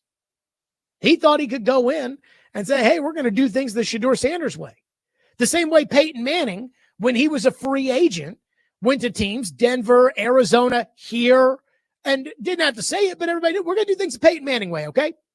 If you bring me on the team, we're going to do things the Peyton way. But Peyton had the skins on the wall. Shedeur just thought he was like Caleb Williams. And that turned a lot of teams off. 615-737-1025, which is our phone number, 615-737-1025. Back to the Titans. And back to Cam Ward and something that is really starting to bother me. And it's not what Cam's doing. It has nothing to do with what Cam's doing, but maybe with what the team is doing. We'll get to that next. Stillman and Company, 102.5 The Game.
Stillman and Company, 1025, 1063. The Game streaming live on Twitter, Twitch, YouTube, and Facebook live from the Busy Bee Plumbing, Heating, and Air Conditioning Game Nashville studios. We are presented by the Southern Bank of Tennessee. Cam Ward is a Titan. And even though the Titans said there's going to be competition at the quarterback position, I have a hard time believing that he's not going to be the week one starter whenever they play whomever. And as many people across the country did not notice this weekend, he actually was the number one pick. They did not notice this weekend because ESPN was too busy talking about Shedeur Sanders and then the Browns trade with Travis Hunter that it was almost like they didn't even acknowledge that Cam Ward was there. I was actually kind of shocked by that. And I have told you guys from the very jump, when it came to my assessment of Cam Ward, I thought he was a first-round quarterback. The first overall, and I said there's a difference between a first-round quarterback and the first overall pick at quarterback. Bo Nix is an example of this, pick 12th overall. Again, I wouldn't consider Bo Nix one of the best quarterbacks in the NFL, but I think Bo Nix is a legitimate starting quarterback in the NFL, and that's good enough for the 12th overall pick. That's not good enough for the number one overall pick. But I am a Titan fan at heart. So even though this is not the move that I would have made, and when Adam Schefter reported what the Giants offered the Titans, I'm not going to say I couldn't believe it because there were enough clues there to make us think that that was the reality, but it made it official to me. And I couldn't believe it. But I am rooting for Cam Ward. I am a Titans fan. And I have said my piece about how good I think Cam Ward is compared to what they've said they think Cam Ward is and what you all have said you think Cam Ward is. Again, I made my peace with it. I don't think he's that good. We'll see, and I hope I'm wrong. I hope he becomes the franchise quarterback who starts for this team for 10 years that they desperately have needed. But I came away from the weekend disappointed, not in Cam Ward, but in the Titans' handling of Cam Ward. And it really had nothing to do with anything that Cam said or did.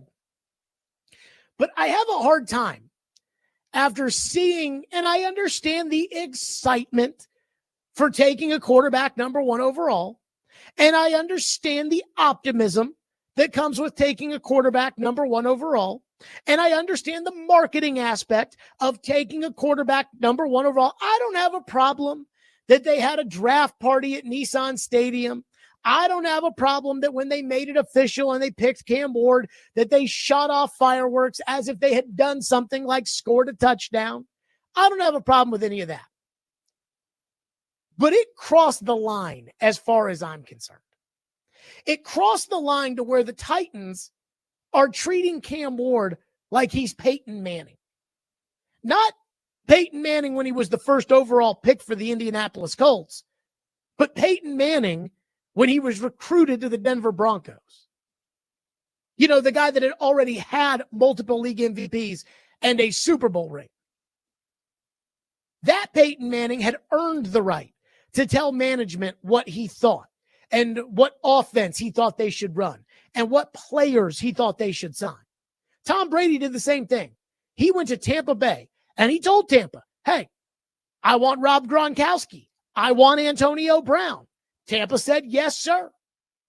There's no doubt when it came to the offense with which they ran, it was as much Brady telling the coaches what he wanted as it was the coaches telling Tom Brady what they wanted from him. But I don't know if you guys have checked the resumes or not, but Cam Ward at this point is not Peyton Manning in Denver, and he's not Tom Brady in Tampa Bay. They had Super Bowls under their belts before they showed up. They had played for 15 plus years before they showed up. And those teams had to recruit them to come play for their organizations, entering into a partnership. You just selected Cam Ward. And it makes me very, very nervous to be treating a 22-year-old that way. Again, I think this is kind of some toothpaste out of the tube stuff. Today, the Titans were talking about competition and how Cam's going to have to earn the starting job. But you just unretired Warren Moon's jersey for him. What has he done, by the way, to earn Warren Moon's retired number? What has Cam Ward done to be in a position to where he can convince the team, as Jordan Schultz reported, to go sign Xavier Restrepo, his buddy from Miami, as an undrafted free agent? Since when are we listening to the quarterback on who we should sign or who we shouldn't sign? And it feels like I'm living in a fantasy land when I hear the Titans decide, oh yeah, let's unretire Warren Moon's jersey, a Pro Football Hall of Famer, because we're so optimistic that this is going to go well, and there's no negative ramifications that can come of this, like putting more pressure on the guy that we just picked number 1 to save our franchise. But screw it, let's do it, because in fantasy land, this is how we make decisions. Again, this is what Twitter wants you to do. Twitter's like, yeah! And I'm like, how would you have felt if you unretired jerseys for Vince Young and then you had Vince Young throwing his once retired number into the stands? How would you feel if you had done that for Mariota? And again, no disrespect to Mariota. Mariota was a good man, but how would you have felt about that? Do you trust Vince Young to evaluate college players and tell your coaches who he wants on the team? No. So I see all of this, that the Titans are just giving Cam Ward and the way they're treating Cam Ward. Again, it's not like Cam Ward is entitled. I don't think Cam Ward's walking in here saying, I'm number 1, so I'm going to wear number 1. As much as it is the Titans, just with this unbridled optimism that Cam Ward is going to for sure be a success, and we shouldn't try to slow our roll down a little bit here. I mean, Cam Ward already has to deal with the expectations to live up to of being the number 1 pick. And when the team does things like this and they elevate him to where they would never elevate anybody else, if Khalil Mullings or Khalil or whatever, if he came in and said, hey, number 34 is a pretty important number to me, number 27 is a pretty important number to me, can I wear number 27? What would you say? You'd say, hell no, you 6th round pick out of Michigan. You can't wear number 27. That's Eddie George. You know, Warren Moon's in the Hall of Fame. Eddie George, and I love Eddie George. Eddie George isn't in the Hall of Fame. So here we are with a quarterback that was taken number 1 overall. We have no idea if he'll make it or not. The Titans, if they've proven anything, they have proven themselves to be the kind of organization that is going to fail a young quarterback more than support a young quarterback. And so he shows up on the first day of work, and we're unretiring Warren Moon's jersey. So add that kind of pressure. We're giving him the option of picking out players of who you should sign as an undrafted free agent. So add that pressure on him to be successful. And he hasn't taken a single snap in the National Football League. Not one mini camp snap, not one training camp snap, not one preseason snap, not one game snap. Again, I'm really, really, really nervous about what this means. You know, it's funny. My kid's 4 months old. So it's not as if I have any idea what will go down 16 years from now, 15 years from now. But if I make it and I become the next great talk show host, you know, I saw that Shannon Sharp, before he had to step away from ESPN, was making $6.5 million a year to do First Take twice a week. So let's say I make it. I'm the next great sports talk, debate, whatever, 15, 16 years from now. And I'm making $6.5 million a year, or maybe more than that. I can't see myself giving my 16-year-old son a Maserati. I just can't see it. Because at some point, he's going to have to earn something, even if I can pay for him for his entire life. That's how I feel about Cam Ward, which is at some point, doesn't he have to earn something around here? He, in my opinion, hasn't earned the right to wear Warren Moon's jersey. Well, Warren Moon gave it to him. I know, and I actually think it's kind of disrespectful to even ask the great Warren Moon for his jersey number. Again, don't you think it would be disrespectful if some Scarbini running back called Eddie George and asked him for his, or called Earl Campbell and asked him for his? I'd be furious if they gave the number 22 to some undrafted free agent or to some. And those guys have played as many snaps as Cam Ward. The Titans are selling their fans, and I think they're selling themselves.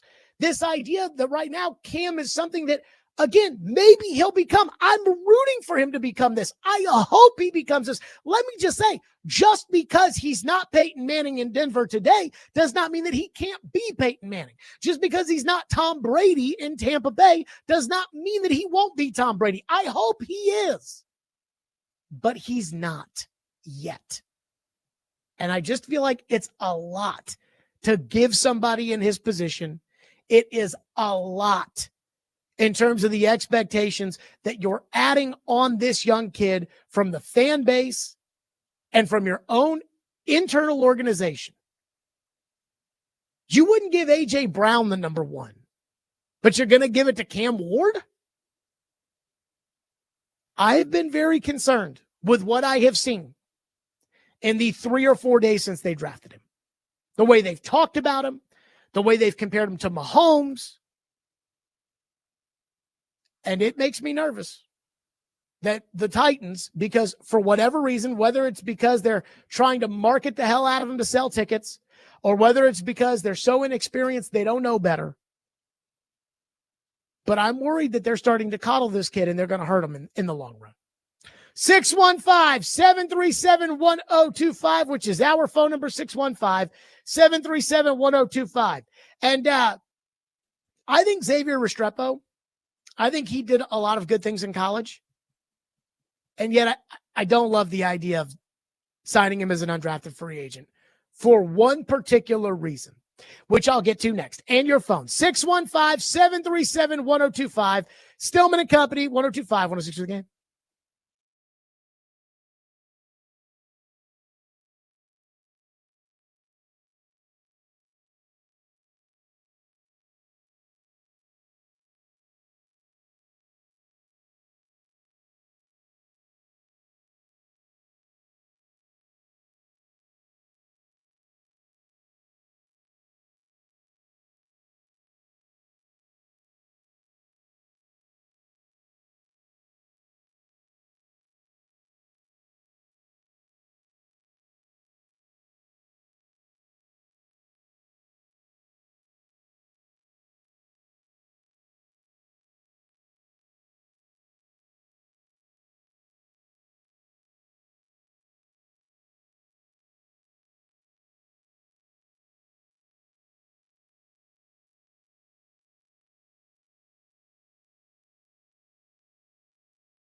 talked with him before the draft. He's got great awareness in terms of where he's at.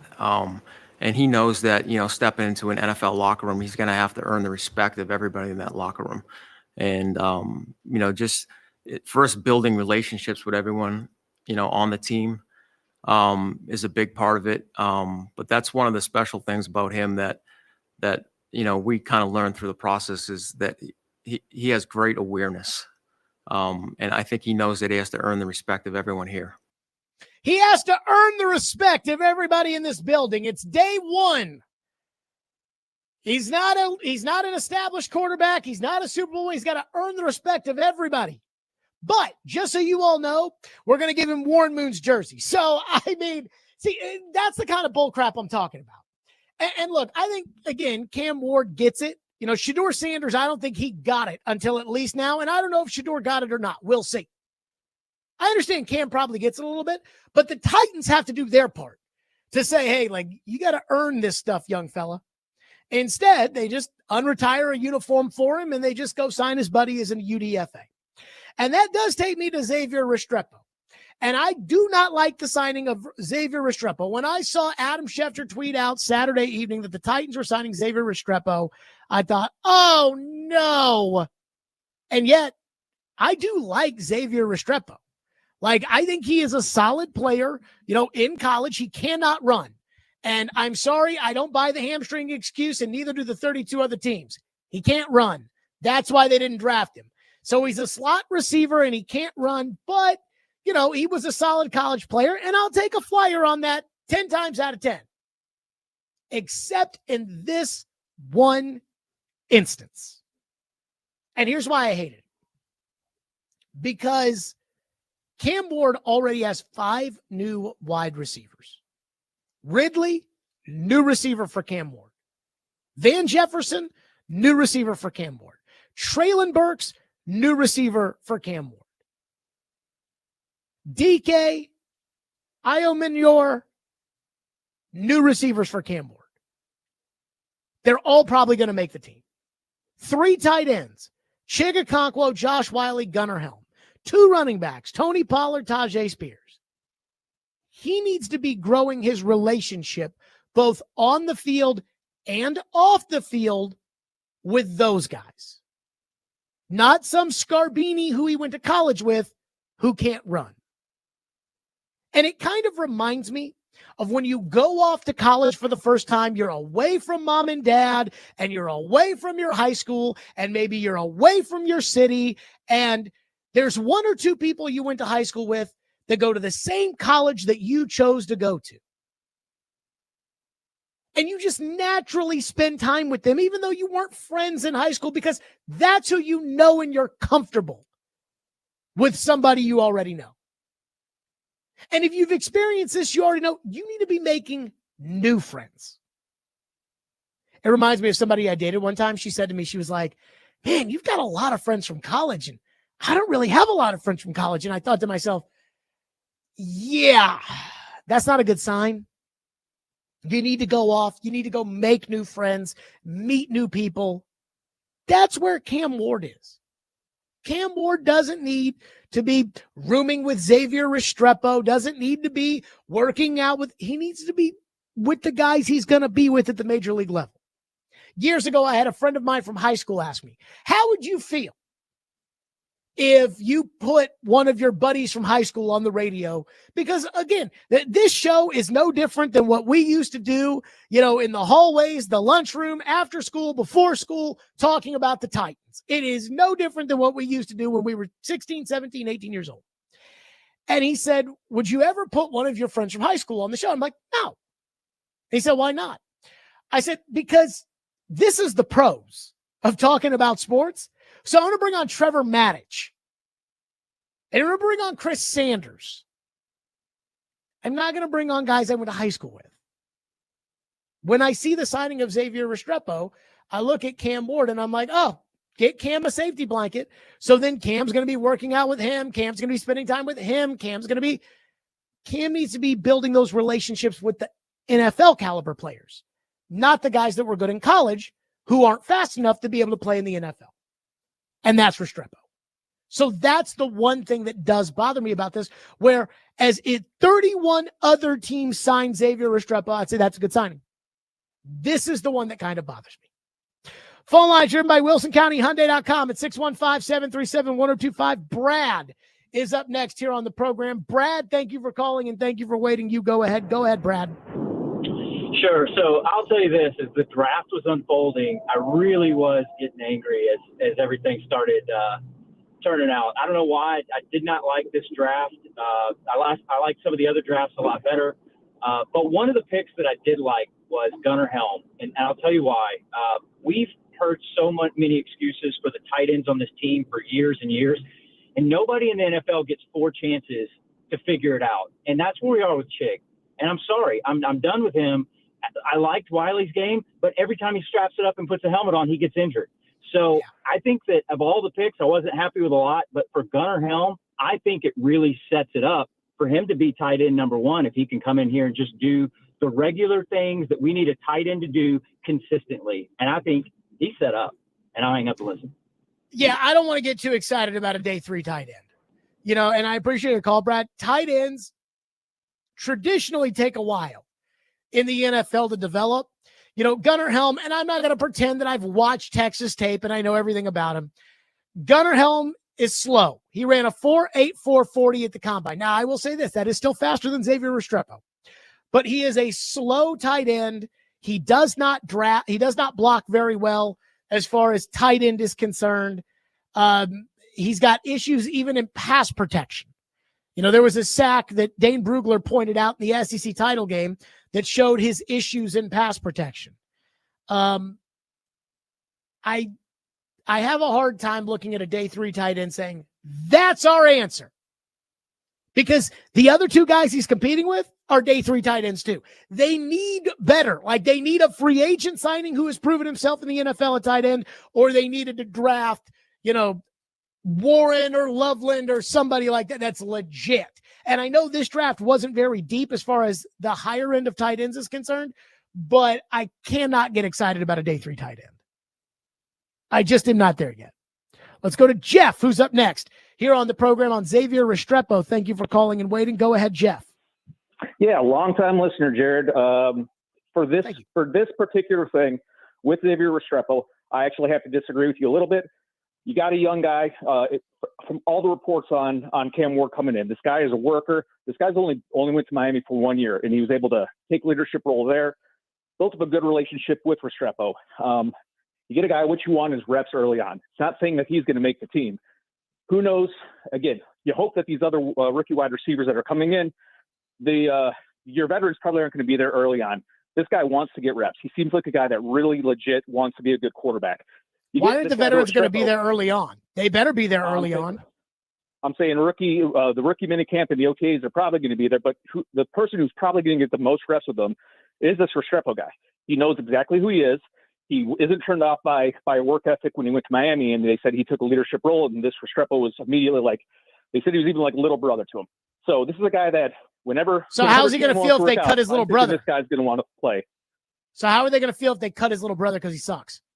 I don't think it's gonna. I think it's given him an opportunity. I don't think by everything that Cam Ward has been to 3 different programs. He hasn't been pulling receivers from these other programs in other places. This is hey, this guy's pretty good. Gets a chance, and all it is a guy that's going to give him a lot more reps as he's learning this playbook. Yeah, I still think he's gonna. As soon as other people see his leadership, I think the other receivers will. But it's not a bad thing to have someone that knows his work ethic, who is willing to come here and do that. To just be his guy that just gets reps constantly. If he doesn't make it, he doesn't make it. That's on his merit. But all it does is build Cam Ward's repetition, playbook knowledge, and get someone out there that he knows that he could constantly work. Just random Saturday, random whatever. Hey, we're going to the complex. We're going to throw. I think it can all be a good thing. I don't like that. Take the new guys. Take the guys that belong in the NFL that don't run 4.8 40s. I say bring them all. Bring whoever you can to get out there. Just get reps. I hear what you're saying. I appreciate your call. But my thing is again, it's time for Cam to go make new friends. Cam has graduated from college, where this guy was a very good college player. Cam has graduated. It's time for Cam to do all those things with his NFL receivers, not his college receivers. I don't like this. Again, they're going to have instant chemistry right away. Great. So now somebody's going to be on the field, if that's Xavier Restrepo, and taking a rep from a guy who should be on the field because he's a better player than him. I don't like it.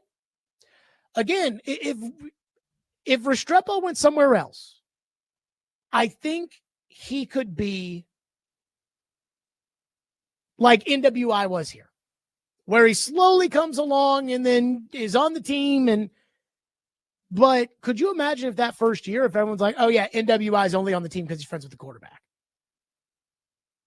The quarterback who hasn't taken a snap in the league, who we unretired a Hall of Fame's jersey for. I don't know. 615-737-1025, which is our phone number on the program, 615-737-1025. I find this hilarious. How many Titans fans are so all in on Warren Moon unretiring his uniform number, and yet somebody else tried the exact same thing? I've got thoughts on it. Plus, we also have Albert Breer wrote something that I just think is so on the money. We'll hit it next. Stillman & Company, 102.5 The Game.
As far as the number and everything is concerned, I wore the number 1 for a lot of different reasons, and I wore it for a long time, starting back in 1976 when I was in college.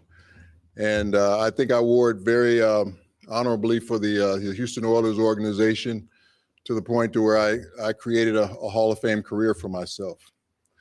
Now I'm part of the Tennessee Titans family, and my Houston Oilers jersey will probably never be worn again. I hope it won't. But the Tennessee Titans jersey is going to be worn by Cam, and Cam will be starting a new, not regime here, but just a new freshness in this organization to kind of revitalize it and get it back to where it was a number of years ago, one of the more successful organizations in the league. So I'm excited to see what he's going to do with his legacy wearing this number. And I'm proud of the things that I did to establish my legacy with the time I wore that number. So Cam, I'm going to be watching your career. I'm here for you. I'm going to help you as much as I can possibly do it whenever you need me. And just wish you the best of luck. And you come from a great family. I think that's where a lot of it starts. And I think you'll do well here. So congratulations on being the number 1 overall pick. And now the work gets started. That was Warren Moon on Friday. And let me just say this. I love Warren Moon. I think Warren Moon was a great player. I really like Warren Moon. Whenever I see Warren at the Super Bowl, I get excited. Warren always comes on our show at the Super Bowl. He is a good dude. And I know Warren Titan fans, every time I'm like, they're unretiring Warren Moon's jersey for Cam Ward, who's never taken a snap, who's never pissed a drop, the fans are like, well, Warren gave it to him. And I'm like, right. But I still think it's almost disrespectful to even ask Warren for the number. And apparently, Cam Ward's not the only one to ask. Abdul Carter, drafted 3rd overall by the Giants, asked Lawrence Taylor if he could wear number 56, and Lawrence Taylor said, take a hike. To which I say, good for LT. That number's retired for a reason. And also, Abdul Carter, who do you think you are? Calling Lawrence freaking Taylor and asking Lawrence Taylor for his number. That's Lawrence Taylor, maybe the single most talented player in the history of the NFL. And you're going to ask him for his number? You haven't done anything in this league. And Albert Breer wrote at Sports Illustrated, and I think this is great. Quote, I think it's time to chill out on unretiring numbers. The subject came up twice this weekend. In one case, the legendary Warren Moon volunteered to allow his number 1, retired by the Tennessee Titans in 2006, to honor his time with the Houston Oilers before the franchise moved, to be issued to number 1 pick Cam Ward. In another, Lawrence Taylor declined the request from New York Giants edge rusher Abdul Carter to wear his number 56. I think asking older players to do it is bad form, Breer writes. It puts them in an impossible spot. They should be proud their numbers are retired. It's tough in football to put a number in mothballs because of the size of the rosters, so most teams do it judiciously and have rings of honor in a lot of cases so they don't have to. Yet when they're asked, the choice becomes to either say yes or have people think they're a bad guy, and that's not fair. But it feels like, Breer writes, in a lot of these cases, it's just happening because a player thinks a number looks cooler because it'll get them a publicity bump. And I don't think that's good enough to peel away a layer of the legacy of an older guy's career. Maybe saying get your own number to the young folks is just me yelling at a cloud, Breer writes. I understand if you feel that way. When somebody is a legend, when somebody's jersey is retired, and I don't believe in retiring a lot of numbers. I think in the Titans kind of panacea, since they've moved from Houston, and I do consider the Oilers part of the Titans, I think there are 3 primarily Titan players. So like Bruce Matthews is primarily an Oiler. There are 3 primarily Titan players who I believe deserve to have their numbers retired. Eddie George, Steve McNair, and Derrick Henry. And that's it. No Javon Curse, no Keith Bulluck, no Derek Mason, no Chris Johnson, no Ryan Tannehill, no A.J. Brown, no McNair, George, Henry. That's it. And I think that that's an honor that they've earned. And so let's say years from now, the Titans draft a running back.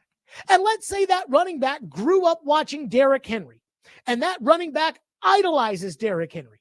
And that running back wants to pick up the phone to call Derrick Henry to say, Derrick, can I wear number 22? Why put Derrick in that spot? Like, son, what have you done that equates to Derrick Henry's career? Have you run for 2,000 yards in a season? Have you won back-to-back rushing titles? No, you have not? Then don't call him.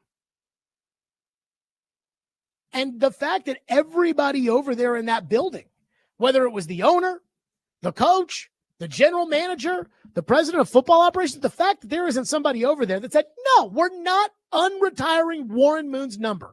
Don't call Warren. We're not going to bother Warren. Warren is a legend of this organization. So we're not going to bother him about it. His legacy is defined in that number 1, and that's his, and he earned it. And the fact that nobody said, no, dude, you've never played a snap in the league. They've just all decided he's going to be Mahomes, so let's just treat him like he's Peyton Manning at the Broncos and give him whatever he wants. And I just, like Breer said, I think it's bad form. And I think it's just so disrespectful. And then the other thing I got to get on here is in that Warren Moon cut we played. Warren Moon said, I hope the Oilers jerseys will never be worn again. Do we agree to that? Because the Titans have come out and said that they're not going to wear the Oiler throwbacks this year. And now Warren Moon is saying, I hope it won't be worn again. I don't think it'll be worn again. So are they done? Is that the end of the wearing the Oiler uniforms? Because I didn't vote for that. Again, I don't think that they should wear the Oiler uniforms every week, like Twitter thinks they should. But I think they should wear the Oiler uniforms. It's a good uniform. They should wear the Oiler uniform. So now they're not going to wear the Oiler uniforms anymore? Because that's what Warren was hinting at right there. I don't like that either. And then I think the Titans also have to decide. Do you want to just put the Oilers' history on an island and say, good riddance, and you guys, whatever? Because if that's the case, give the uniforms to the Texans. Or do you look at the organization and you say, no. Warren Moon and Mike Munchak and Earl Campbell and George Blanda and Bum Phillips and all of that is a part of our history. And if that's the case, then Oilers history matters just as much as Titans history matters. Again, when it comes to franchise records, and it's a running back record, I don't look at it and say, oh, well, it's Derrick Henry and Eddie George. No, it's Derrick Henry, Eddie George, and Earl Campbell. And to me, that matters. So the Titans have to pick today. If it's just, well, Warren didn't wear number 1 in Nashville, so who cares? Well, now you're disrespecting Warren Moon. And now you're disrespecting the Houston history of your franchise, which you say is important. So pick.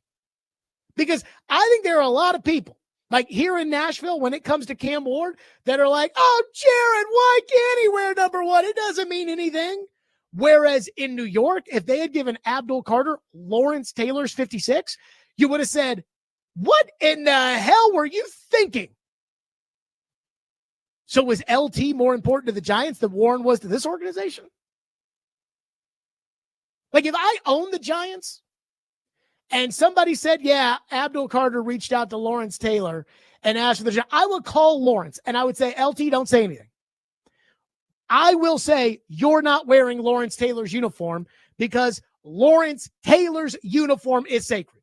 And whenever you retire a number, aren't you saying that uniform's sacred? So now it's like Deion Sanders talks about the Hall of Fame, about how there should be 2 Hall of Fames. There should be the one that he belongs in, and then the guys like Edgerrin James that aren't that good. Is that what we're doing now? Or is a gold jacket a gold jacket?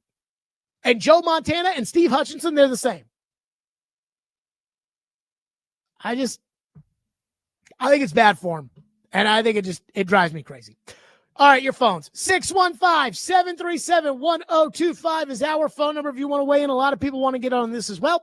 Plus, what the Titans said about the future of the quarterback who this time last year the fans thought was their next franchise quarterback. We'll get to that next as well. And your phone, Stillman and Company, 102.5 The Game.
The market for maybe the interest in Will during the draft and just him still being on roster, what does that say about his value with the team? It's a lot of value. I think, there's going to be competition in every room, and he elevates the competition in that room. That's what we're trying to do here as we get into training camp, is have the best 90-man roster, best competition in every room, and Will certainly provides that. Was there an attempt to move him during the draft? It was not. Okay, that was today. Mike Borgonzi said there's going to be competition at quarterback, and they weren't trying to move Will Levis. So let me get this straight. There might be a world that we live in where Will Levis is the quarterback of the Tennessee Titans, and the guy who they just unretired Hall of Famer Warren Moon's jersey for is sitting on the bench. Oh, give me a break. I mean, whatever. And if that comes to fruition, holy crap. But again, just think about that. Like, they're sitting there saying, oh, yeah, no, we want competition across the board. We're not interested in trading Will. This is very important to us. We're going to, dude, you just unretired Warren Moon's jersey for this guy. What are you talking about? All right, let's go to your phones. As promised, JD is up next here on Stillman & Company. Thank you for calling. Thank you for waiting. JD, go ahead. All right, thanks for having me, Jared. Listen, a couple questions. One is, do you think they should ban unretiring jerseys across the league in this situation? And number two, do you think if Ward has, let's say, better numbers than Moon in the long run, that what would they do with that situation? Would they, unretire the jersey under his name? I'll sit back and listen. Yeah. Okay. So, I mean, I think that what they would do is they would just have number 1 Warren Moon, number 1 Cam Ward up in the stadium. And that would be a great problem to have. So that one, I'm not worried about. They shouldn't ban the idea of unretiring jerseys around the league. It's just if your organization decides to retire a jersey, unless that guy goes on to murder somebody, allegedly, like O.J. Simpson, I don't think you should unretire the jersey. I think the honor of retiring the jersey is in saying that you were such a great player that your legacy is to be yours alone and nobody else belongs in your stratosphere. Again, I went to college at Louisville. Louisville is not Alabama. Louisville is not Notre Dame. Louisville is not a true football blue blood, and we all know it. We have 2 retired uniforms. We got a bunch of quote-unquote honored uniforms, but we only have 2 retired uniform numbers, Johnny Unitas and Lamar Jackson. And I kept saying this on Friday after they decided to retire or unretire Warren Moon's jersey. I kept saying, I don't care if it's the best recruit in the history of college football, the best transfer quarterback in the history of college football. I do not care. If they said, hey, I'll only go to Louisville if I can wear number 8, then go somewhere else. And I don't care if Lamar says I'm okay with it. That honor belongs to Lamar Jackson, and I'm not taking it away from him. I'm not taking it away from Lawrence Taylor. I'm not taking it away from Warren Moon. I'm not taking it away from Steve McNair. That's how I view a retired number. And I just believe that if you put that number up there and you put that up there as a retired number, it never goes out again. Babe Ruth's number 3 should never be worn by anybody else with the New York Yankees ever again. That's just what I believe. And, it's kind of like there's a read the room aspect to this as far as I'm concerned, like a resume kind of thing. When a player goes to a team that has an established player that has the number, the established player has to buy it from the other guy. But if that guy's not as good as the guy who's already there, then he just goes and picks another number. When Tom Brady went to the Tampa Bay Buccaneers, Chris Godwin wore number 12. Well, Tom's not going to ask Chris Godwin for number 12 because he's Tom effing Brady. But Chris Godwin was like, yeah, I'm going to go to number 14. Thanks, Tommy. He read the room. Not, number 12's my number. I don't care about Tom Brady. It's like, no, respect the game. And that's how I feel about a retired uniform is, to me, I never watched Earl Campbell play. I was born in 1989. I never watched Earl Campbell play. Earl Campbell stunk when he got traded to the Saints. But that doesn't mean that I don't have a lot of respect for what Earl Campbell did as a running back of the Houston Oilers, because I do. That's why I thought it was so cool when they took that picture on the sideline with Earl Campbell and Eddie George and Derrick Henry and everybody else, because those are 3 special running backs. What I think's kind of, and I hate this because I love Warren, what I think's kind of getting lost in all of this is that it's like Warren Moon was a good quarterback and Warren Moon had great stats, but he's not Montana. He's not Brady. He's not Elway. He's not Manning. He's not Favre. He's not. So it's okay. Because even if he had been Joe Montana in Houston and not Warren Moon, no disrespect to Warren, but even if he had been Joe Montana, they would not unretire Joe Montana's jersey here. Even though that was Houston and this is the Tennessee, and everything else. And again, like one texter says, I'm fine with Cam Ward getting number one. Warren Moon wore number one for the Oilers. Cam is wearing number one for the Titans. Either it's the same or it's not. Either you own the uniforms and you own the records, and Oilers history is Titans history, and let's bring out Billy White Shoes Johnson, and let's remember the good old, or let's not. But you have to pick. Can't be today we honor the Oilers. Tomorrow we say, well, it doesn't count because he played for the Oilers. I just don't believe in that. One texter says, Jared, I've always agreed with you about the number thing, but with the rebranding of Titan Blue and not wearing Oiler jerseys and Warren Moon giving number one to Cam, I believe the Titans have made the decision that they don't care about the history. But I think you just don't like the answer. Well, if the Titans decided today to disavow themselves of the Houston Oilers and to say, we're never going to wear the uniforms again, we're never going to paint our field with Oiler, logos. Brian Callahan was wearing an Oilers cap on Saturday. If you're just going to say now we're out, we're done with the Oilers, fine. I don't agree with that. I mean, I went to those games at Vanderbilt. I went to one game at Vanderbilt. They lost to Ryan Leaf. If you don't want it, fine. Just say it. Just say, hey, we don't care anymore. I highly doubt Amy Adams Strunk, the daughter of Bud Adams, is going to say, we don't care about Oiler history anymore. That's just me. I love my grandfather. And my grandfather has, he passed away when I was 5 or 6 years old. My grandfather's a pretty important element in my life and really all of our lives. My mom talks about my grandfather, who again passed away 30 years ago, talks about him every day. When my son was born, and my brother came in town and I introduced my brother to my son, my mom said to my brother, can you believe that's daddy's great grandson? That's how much reverence my mom has for her father. And I respect it. Again, I don't know this for a fact, but I'm assuming here, Amy Adams Strunk has that kind of reverence for her father. There's no way she doesn't care about Oiler history. So when you guys say, well, I think they're saying, the Oilers are dead and gone and we're just the Titans now. If some venture capitalist billionaire Johnny Joseph bought the team, I could understand that. Amy Adams Strunk, I cannot see that. Sorry. I just don't see it. 615-737-1025, which is our phone number, 615-737-1025. Somebody in the YouTube chat said, Jared is only positive about his Lord and Savior, Sam Darnold. I will say this. If Sam Darnold came to the Titans and wanted to wear 9, I would say, no, that number is retired.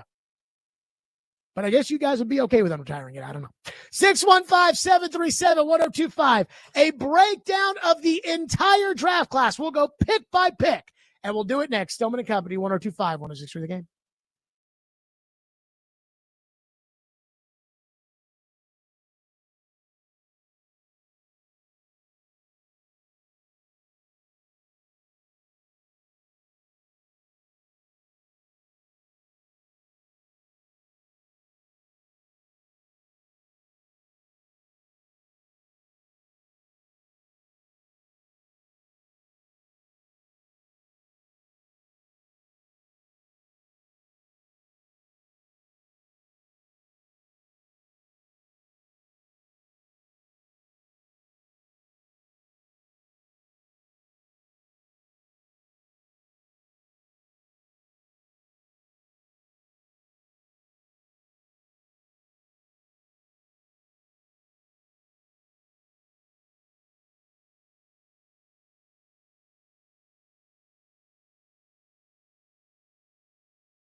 Stillman and Company, 102.5, 106.3 The Game, streaming live on Twitter, Twitch, YouTube, and Facebook Live. We are live from the Busy Bee Plumbing, Heating, and Air Conditioning Game National Studios, and we are presented by the Southern Bank of Tennessee. The NFL draft is in the rear view, which means grades are going to be given out. I saw Mel Kiper gave the Titans a B. I saw that, I believe it was PFF gave him an A. Whatever. You know, the one thing I hate about these draft grades, nobody ever has the balls to give somebody an F. You know, nobody ever looks at a draft and says, that draft sucks, F. And yet it feels like most of these drafts, year in and year out, we're looking back, we see, oh, Jack Conklin, Derrick Henry, Kevin Byard, A. The next year, Corey Davis, Adoree Jackson, F. Isaiah Wilson, Christian Fulton, and Darrington, F. Jeffrey Simmons, A.J. Brown, Nate Davis, Amani Hooker, David Long, A. But mostly these like draft grades about B, B minus, B plus, C, C plus, B minus. Give somebody an F for crying out loud. They won't do it. So with that, I don't give out grades, but I do go pick by pick and give you my thoughts on each one every year. And with that, it is time. Voiced by Kevin Costner on AI. And you will see some of these AI names, you know, he struggles with a little bit. But because I watched the movie Draft Day last night, Kevin Costner is the voice of our draft pick-by-pick breakdown. And we start at the very, very top. Cameron Ward, Miami, #1 overall.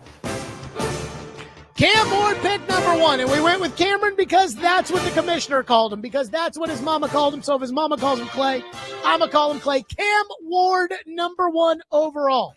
So I think Cam Ward is a good traditional first-round talent that in almost any draft, including last year's, he would have gone in the first round. And because he's a quarterback that's going to go in the first round traditionally goes in the top half of the first round.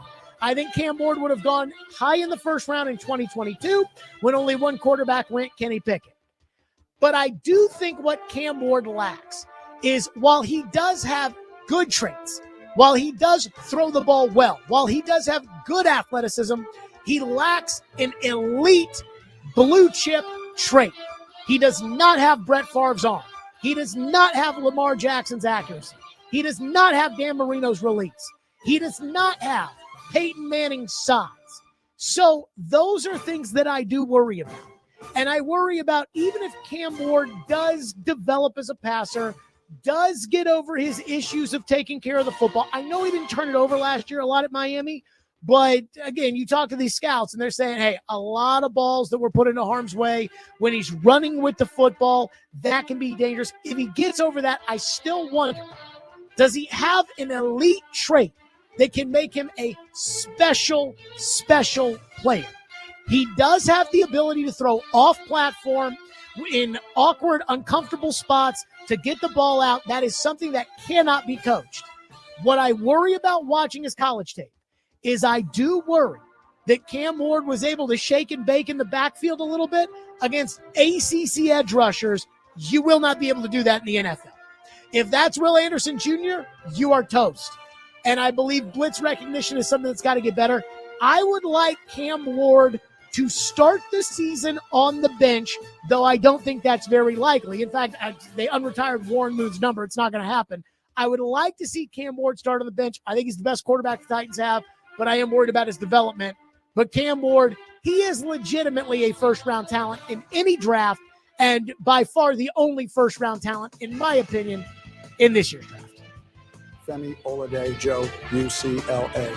Round 2, pick 52. UCLA, says the robotic Kevin Costner. I truly did not like this pick. Now, Oladejo, I know. He played the first 3 years of college at inside backer, the first 2 years at Cal, last year at UCLA, and then last year they converted him to an edge rusher. But he still only had 4 sacks last year. Like, that's not good enough. 4.5 sacks? I mean, Austin Gelati, who went in the 3rd round, had 14 sacks 2 years ago and 10 sacks last year. This is a guy in the 2nd round, your 2nd pick, an edge rusher. You need him to be an impact sacker. and he's got 6 career college sacks. Production does matter. Now, again, like I said, he did move from inside backer to outside rusher. But I actually wonder if that would have been available in the 3rd round.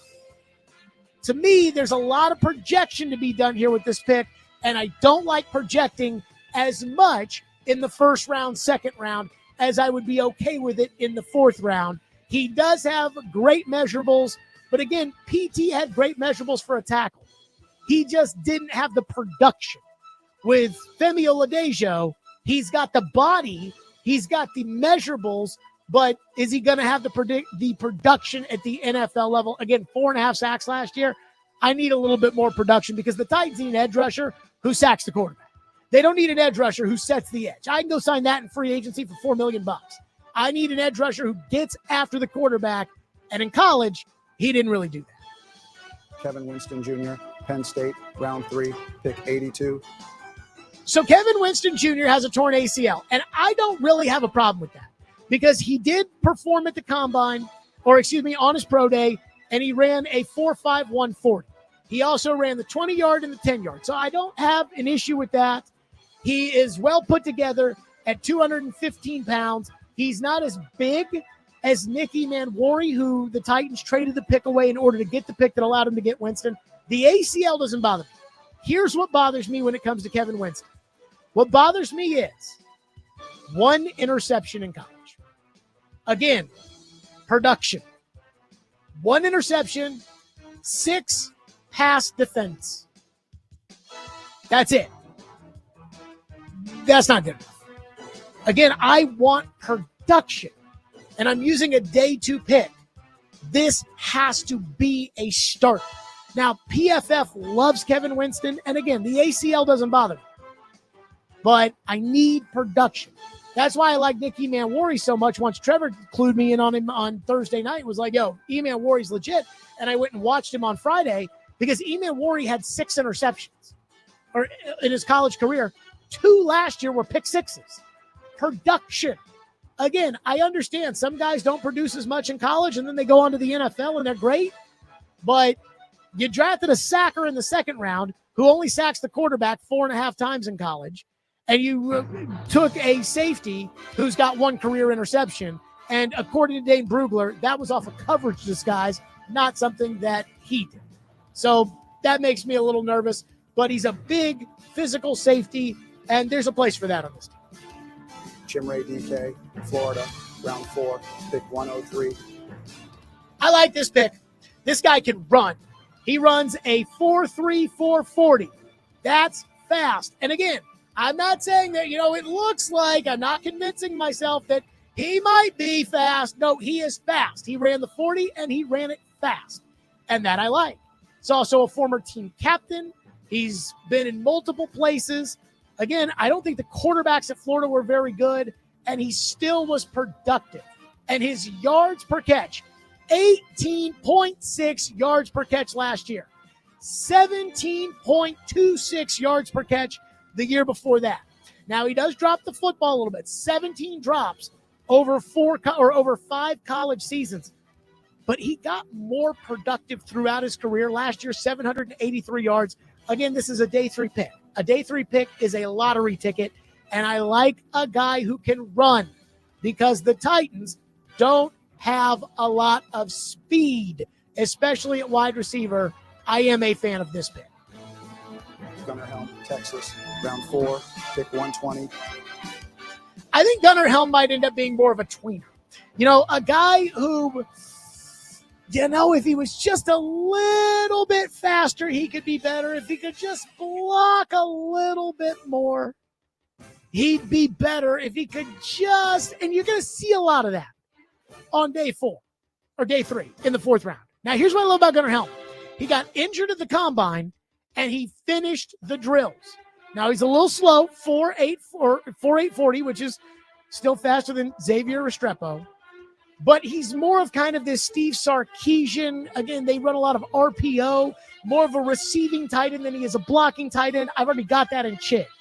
I do want a receiver who can play every down and who can actually block. When it comes to Gunnar Helm, again, I feel like he might just be a little too slow.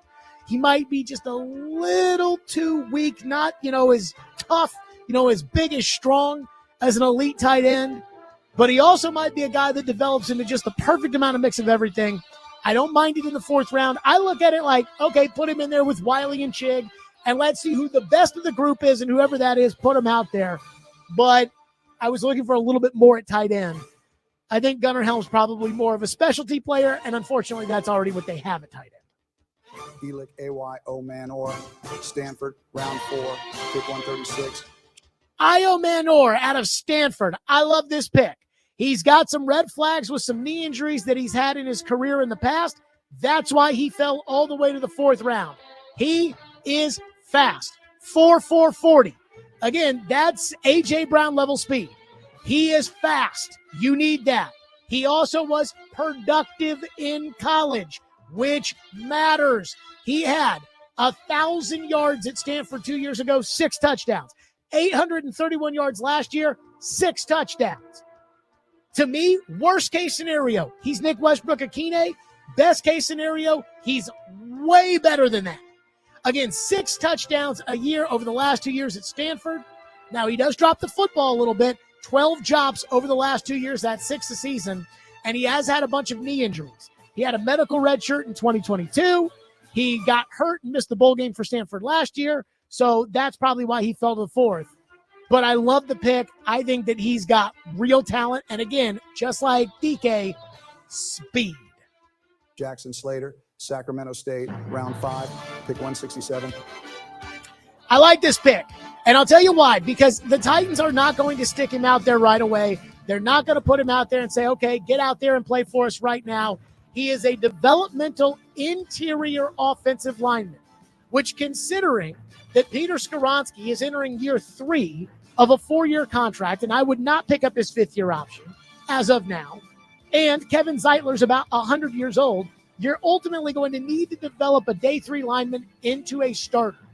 I wouldn't put him out there right away, but I think with Bill Callahan's coaching, with a year on the bench, this could develop into a starter a la Benji Olsen, who the Titans took years ago, Kevin Long, who the Titans took years ago, John Runyon, who the Titans took years ago, Eugene Amano. The Titans used to really, with Mike Munchak as the O-line coach, used to really turn this into a sit the bench this year and then be ready to play the next year out of day 3 picks. And I'm hopeful with Bill Callahan as the coach and without the expectations of him getting out on the field right away and with him being able to play a little center, a little guard, I think there's something there. I actually like this pick. Marcus Harris, Cal, round 6, pick 183. I wish the Titans had gone earlier as far as corners concerned. And with Marcus Harris, he played at Oregon State for a little bit, then was at Idaho, then played 1 year of big boy football at Cal. Now, he does have 8 interceptions in his college career, including 2 last year and 3 the year before that. So he does intercept the football, which is a good sign. He also defends the ball very well. I think he's the kind of guy who they're going to give him an opportunity as far as being able to play is concerned, but he's going to have to make this team. He's going to have to make it on special teams and then go from there. And we shall see. It'll be tough for him to make the roster, but if L'Jarius Sneed ends up on the commissioner's exempt list, as I assume he will, that will open a corner spot. Kalel Mullins, Michigan, round 6, pick 188. This might be one of my favorite picks. And I'm going to tell you why. The running back, Kalel Mullins out of Michigan. Because they've got a little back in Pollard. They've got a smaller back in Spears. And now they got a thumper. 6'2", 226. Again, 4th and 1. Bring in the goal line package. Put the big boy in there. This is a guy who's played defense and has the experience at Michigan. He's going to be a good special teamer, a core special teamer. I would be shocked if he doesn't make the team. I feel bad for Julius Chestnut because this guy is a better version of him. And he's played it, and he's tackled, and he's all of that. I think he's going to be a good special teamer, and again, a thumper. And they need that with a young quarterback, with Pollard and Spears. Spears is a 3rd down back who catches passes out of the backfield. They need a thumper, and this is where you pick him. 188. Again, go in there and thump the ball, big boy. I like this one. That's my breakdown of the Titans 2025 draft class. Your reaction at 615-737-1025 if you want to weigh in here on the program. That's 615-737-1025. I see one thing that all the draft graders and everything else are saying. And I want to get to this because on one hand, it's a no-duh thing, but on the other hand, it's a little bit deeper than that. And I'll explain. We'll get to that next. Stillman & Company, 102.5 The Game.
You've talked about a plan for a rookie quarterback. What is that plan in terms of I know you work with Brian on that, but what is the plan in terms of reps and alignment and work? Yeah, we've had a lot of discussions with Brian about that, and I think as we head into the off season here, like I said, it's going to be a competition, and these guys are going to get equal amount of reps right at the beginning, and they'll separate themselves here as we head into training camp. But the idea here is to have competition in the room, and Brian and his staff, as we go through the off season, get into training camp, I'm sure the reps will change. At some point, when people separate themselves. There you go. That was Mike Borgonzi today when asked what the plan is for Cam Ward, basically saying, I'm not going to tell you what the plan is for Cam Ward. I mean, again, they say, hey, you got to have a specific plan. You got to have a plan, And then when it's time for the plan, it's like, well, yeah, well, we want to have competition on the team. And so we'll decide from there. And I'm like, that's not really what we're asking for here when you kept saying you had to have a plan. So all the draft gurus that put out their grades, whatever the grade they gave the Titans was, I read Jim Wyatt had a story where he kind of took together all the draft grades and you could just kind of read from them, which is kind of convenient to be able to read all that at one time. Now, if I was ESPN running the paywall and Jim just copy and pasted that, I'm not sure I'd be very happy, but that's their business, not mine. So all of them pretty much say the same thing. This grade will hinge on whether or not Cam Ward becomes a franchise quarterback. Well, no duh. But here's the little nuance to all of this that matters. We'll define this draft by how much Cam Ward wins and loses. Even though wins are not a stat that directly mean you have a good quarterback or not, that's how it's viewed. Trevor Lawrence right now is viewed as an underwhelming product given the hype around him as a draft prospect, because the expectation was you take this franchise quarterback, this transcendent player, and you win games. That's why some people, I don't get it, text in and say, Joe Burrow's not elite. I'm like, Joe Burrow wins games and puts up massive stats. I don't know what else you could ask for. So this is all going to be defined by how much Cam Ward wins and how much Cam Ward loses. And that's where everybody else comes into play. Cam Ward's got a good arm. Again, he doesn't have an unbelievable arm. He doesn't have Jeff George's arm, which is fine because Jeff George had Jeff George's arm and Jeff George sucked. Joe Milton sucks. Will Levis sucks.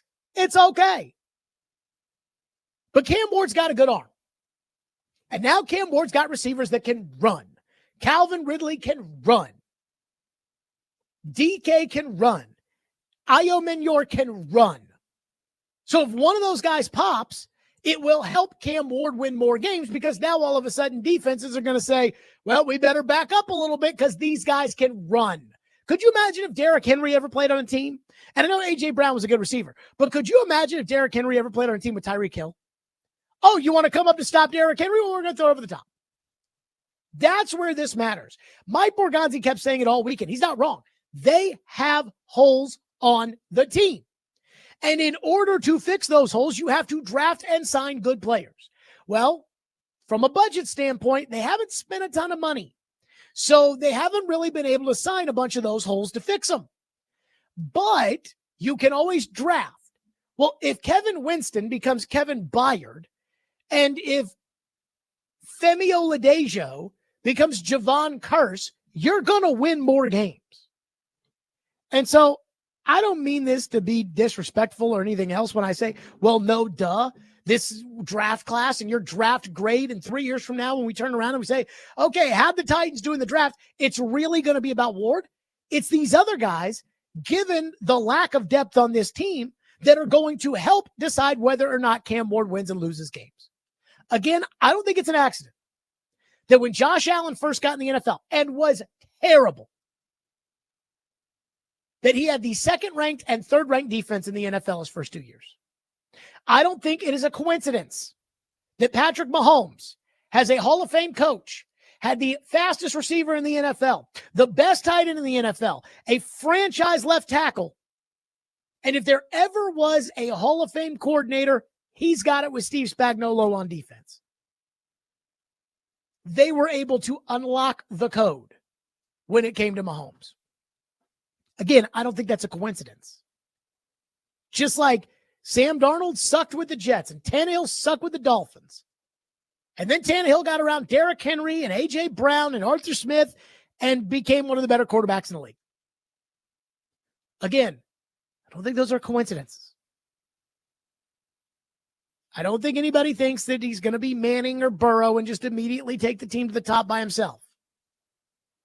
So it is easy to say, hey, this really matters. But I would also say, hey, if Jackson Slater becomes the long-term answer at right guard for the Titans so that Cam Ward in his third year in the league has a right guard who's starting on a rookie contract, and the Titans can use other draft picks at other positions and can use free agent money on other guys, that will help Cam Ward win. And that's where the rest of this draft class comes into play. 615-737-1025, and our phone line is driven by WilsonCountyHunter.com. 615-737-1025. Coming up next, the winner of the weekend in the National Football League. And it was very, very clear to me. You all might not feel this way, but I'm telling you, the winner of the weekend for me, we know who the loser was, right? The loser was Shedeur Sanders. The winner, I think, is just as obvious. We'll do it next. Stillman and Company, 105 The Game.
This isn't about quarterback traits and quarterback characteristics, personal football character. That's not about this. This is personal. Has he had an And off we the know field, that has it he had is. an off the field issue? No, he has not. Mel, you don't have to sell it to me. No, but I don't know what we're talking about here. You're right. Personality? You're right. Yes, you're right. But you know what? But Mel, the draft has spoken. That's right. That's the key, Mel. It's not putting a value judgment on whether those who passed were right or wrong. They did. Yep. So now, whenever you're in circumstances in life, whether you like them, whether you don't like them, whether they're fair or whether they're unfair, you might have to deal with them. That's and right. now Shadur Sanders has to deal with everything. And for whatever reason, whether he played a minute, microscopic percentage, 0%, or it's a legitimate criticism of the way he conducted himself during the draft process, this was the result. Yeah. Now he has an opportunity to answer it. I think yelling at the NFL about it is not. There's not a quarterback. It Boomer Esiason was not happy when he was a second-round pick. Tom Brady was Brady not wasn't happy. They dropped. How'd they turn out? And you know what? And that's my point. Nobody's arguing that. My that point can is, happen. Race, the NFL has been clueless for 50 years when it comes to evaluating quarterback. Clueless. They have no idea what they're doing in terms of evaluating quarterback. That's proof. There's proof of that. How many they say we know exactly what we're talking about with quarterback? They don't.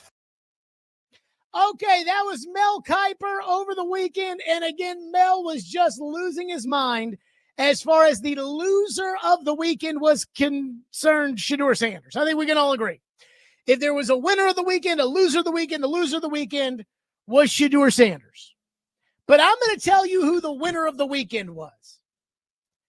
Mel Kiper Jr.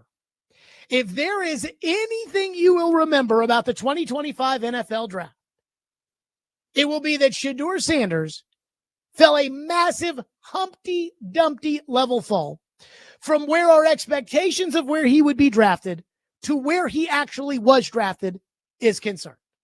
But if there's anything else you'll remember, it's the whining and the moaning and the bitching and everything else that Mel Kiper did this weekend. And that's why he won the draft. And I'm going to explain this because I can hear you people right now. Oh, Jared, it was awful. Mel Kiper all week, all I did was listen to him complain about Shadur Sanders. It was awful. He was awful. It was the worst. It was very entertaining. And that's what Mel is, entertainment. Mel is not a general manager. Mel never has been a general manager. As Bill Tobin, the late former general manager of the Colts, once put it, Mel Kiper has never put on a jock. He's never coached. He's never played. He's never been a scout. Mel Kiper has no more credentials to do what he does than Bill Tobin's neighbor, who happens to be a postman who didn't even have season tickets to the NFL. And he's not wrong. But here's what Mel Kiper has that I'm just going to guess Bill Tobin's neighbor, the postman, does not. And that is the ability to entertain. Mel Kiper Jr. and the way he gets into the draft and the way he gets into the big board and the way he gets into the mock draft and the way he pushes back on teams. It's entertainment. And everybody watched this weekend, and everybody had to comment on it. Do you know how many draft analysts there are in 2025? When Mel got started in 1984, ESPN had about 3 guys that they would put on TV on the day of the draft. Paul Zimmerman, Dr. Z at Sports Illustrated. I believe it's Howard Balzer, who was with USA Today forever. I actually met him at the Super Bowl working with Sirius, but he's a longtime guy. He used to go on there. And then they'd put like a college football coach. That was it. The draft was not a big deal. ESPN started televising the draft in 1980. Now the draft attracts almost 1 million people every year. And the TV ratings are astronomical. And the amount of draft analysts that are out there, just off the top of my head, I put together this list this morning without even looking. And I'm like, how many draft analysts are there today that are at least somewhat in the mainstream? 8, 9? NFL Network has Daniel Jeremiah, Charles Davis, Bucky Brooks, and Lance Zierlein. ESPN has Mel, Field Yates, Lewis Riddick, Matt Miller, and Jordan Reed. CBS has Pete Prisco and Ryan Wilson and Mike Renner. And that's just off the top of my head. I saw draft grades that came out today from Connor Rogers at NBC. Can I ask, who the hell is Connor Rogers? Can you tell me anything that Daniel Jeremiah said this weekend? Can you tell me anything? He is the lead draft analyst for the other channel that has the draft, and most of us, I assume, have the NFL Network on TV. If you've got cable, which you have to watch Mel Kiper, if you've got cable, you've also got NFL Network. And if you've got NFL Network, you have the choice between the two drafts. And I'm sure there are some people out there that got tired of Mel's complaining that said, well, I'm switching it to NFL Network. I'm sure there's some, but most of us watched Mel Kiper Jr. And most of us watch the complaining. And most of us have an opinion about Mel Kiper Jr., had an opinion going in this week. But again, it just reinforced how much this man owns this event. And I would love to see, in terms of the top events throughout the course of the year, where the NFL draft ranks. And I'd have to say it probably ranks in terms of American sports like 30th or something like that. After all the playoff football games and the top football games and the top college game, and then the draft. The draft had more viewers than the NBA Finals had. The draft has more viewers than the World Series. It has more. Mel owns the draft. Again, you tell me anything Daniel Jeremiah said this week? Anything Charles Davis said? Anything that you go to Awful Announcing? It's Mel, Stephen A, Mel. Everybody watches Mel Kiper. And you know Mel isn't faking it. When Mel's mad that these teams aren't taking Shedeur Sanders and he's going crazy, you know Mel's not doing this for the cameras. Mel's not doing this for attention. That's just who he is. He's just wired that way. It's incredible. I have to give him a bravo and have to clap my hands and just say, wow. Mel Kiper Jr. has taken this event, and no matter how many people want to encroach on his turf, they can never do it like he does. He is the NFL draft version of John Madden, which is, look, there are other guys that call football games. There are other guys that do a good job calling football games. And at some point, Mel's going to retire and Mel's going to pass on, just like John Madden. And there will be other people that call the games and there will be other people that commentate on the draft. But it won't be the same once Mel Kiper Jr. is gone. And I don't know how many people ESPN has on their roster who we would truly miss if they left. There are a bunch of people who used to be on their roster, like Stuart Scott, like Chris Berman, who we would miss if they left. But for the most part, who would you really miss? Lewis Riddick or Booger? Would you really miss Booger? Do you miss Todd McShay now? And then there's Mel. And there's very few people in broadcasting who I think elevate themselves above their own platform, which means that if Mel were to go to NFL Network, it wouldn't be the same as ESPN, but people would still watch for Mel. He was the winner of the weekend. If I'm ESPN, and I saw this, the NFL is contemplating bidding out the draft, meaning Fox or Netflix or one of these streamers, Amazon, could get involved. If I'm ESPN, I am scared to death of one of these streamers like Amazon or Netflix or one of these broadcasts like Fox or CBS dropping a boatload of money for the draft and hiring Mel Kiper.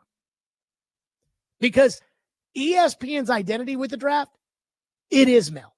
He's had so many people over the years sitting up there with him, whether it was Boomer or Mike Tirico or John Gruden or Joe Theismann or Tom Jackson or Keyshawn Johnson or Mike Greenberg or Reese Davis or Trey Wingo or Todd McShay or Field Yates, and it doesn't matter. It's Mel's show. So he was the winner of the weekend. He might be the most valuable person in all of ESPN. He might be The one guy who, if ESPN lost, they couldn't replace. They could replace Stephen A. Smith. They've already fired Stephen A. Smith before. They can replace Stephen A. Smith. I don't know if they'd be able to replace Mel Kiper Jr. Mel is a special talent. And so I have to give him the salute. Because even though he looked like a dumbass as far as his rankings are concerned, when Shedeur Sanders is the 5th overall player, top of the board the entire weekend, and he's still on the board, the draft became about Mel. It became about Shedeur, and it became about Mel. And Daniel Jeremiah can't say that. Charles Davis can't say that. Field Yates can't say that. Matt Miller can't say that. Louis Riddick can't say that. Anybody else commentating on the draft can't say it because they don't have the power that Mel Kiper Jr. has. Mel, I salute you. 615-737-1025. Talk about a big fish in a massive pond. I've got one final thought on the 2025 NFL draft. Something that I think we can now all truly admit. We'll get to that next. Stillman and Company, 102.5 The Game.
Welcome in Cam to the program. Cam, good morning. Thanks for calling in.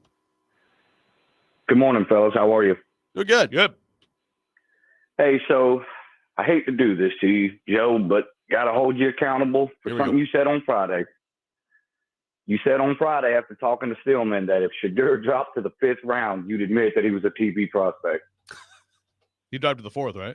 No, he's in the 5th. He go in the 5th? He went in the 5th.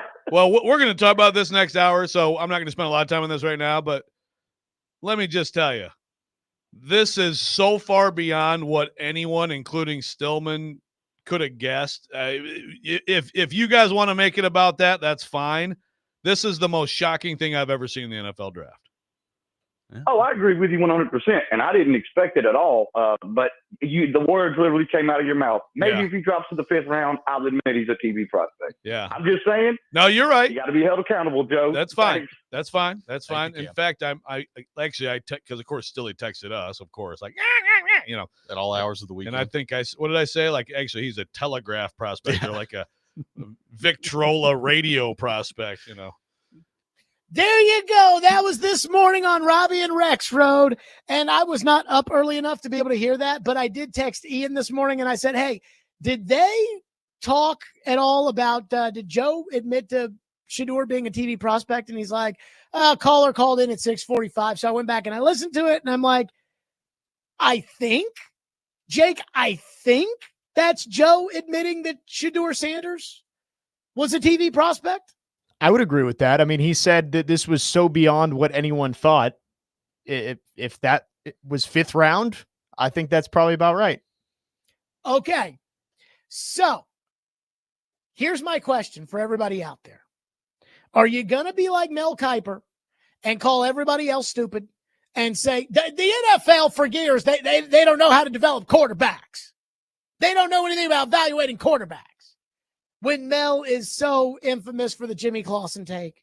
Mel loved Will Levis. Somebody asked, how can Mel say the NFL is clueless when he's the one that loved Levis? And I said, because even the best swing and miss at the draft. Even Warren Buffett misses with investments. And he's not on the clock.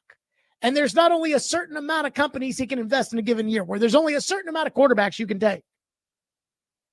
Bill Walsh once said that Rick Meyer was the next Joe Montana. Rick Meyer could only throw to one half of the field. So it's not crazy. But regardless of how you feel about Shadur or how you feel about the league and what happened to Shadur and everything else, after the weekend we just had, where the TV ratings were through the freaking roof, all 3 days, can we admit that Shadur Sanders was a TV prospect? To everybody out there that watched the tape and believed in Shadur Sanders, can you look in the mirror today and say he was a TV prospect? Because I've been saying for a month and a half that he's a TV prospect. And that's why I can't wait until Jared versus Joe on Wednesday. I should get an automatic victory on Jared versus Joe Wednesday for how right I was. And Joe's right. I didn't think Shadur Sanders would go in the 5th round, but of just how much of a TV prospect he really was. And let this be a reminder. Sometimes intellectual curiosity gets quashed by people driving an agenda. TV didn't want to hear that Shadur Sanders might not be that good. They didn't want to hear about bad meetings that he was supposedly having. They didn't want to hear about any of that. Well, I guess it mattered. 5th round for a TV prospect. That's it for us. The Commodore Hour's next. Stillman and Company. Great job, Jake. We'll see everybody tomorrow, too.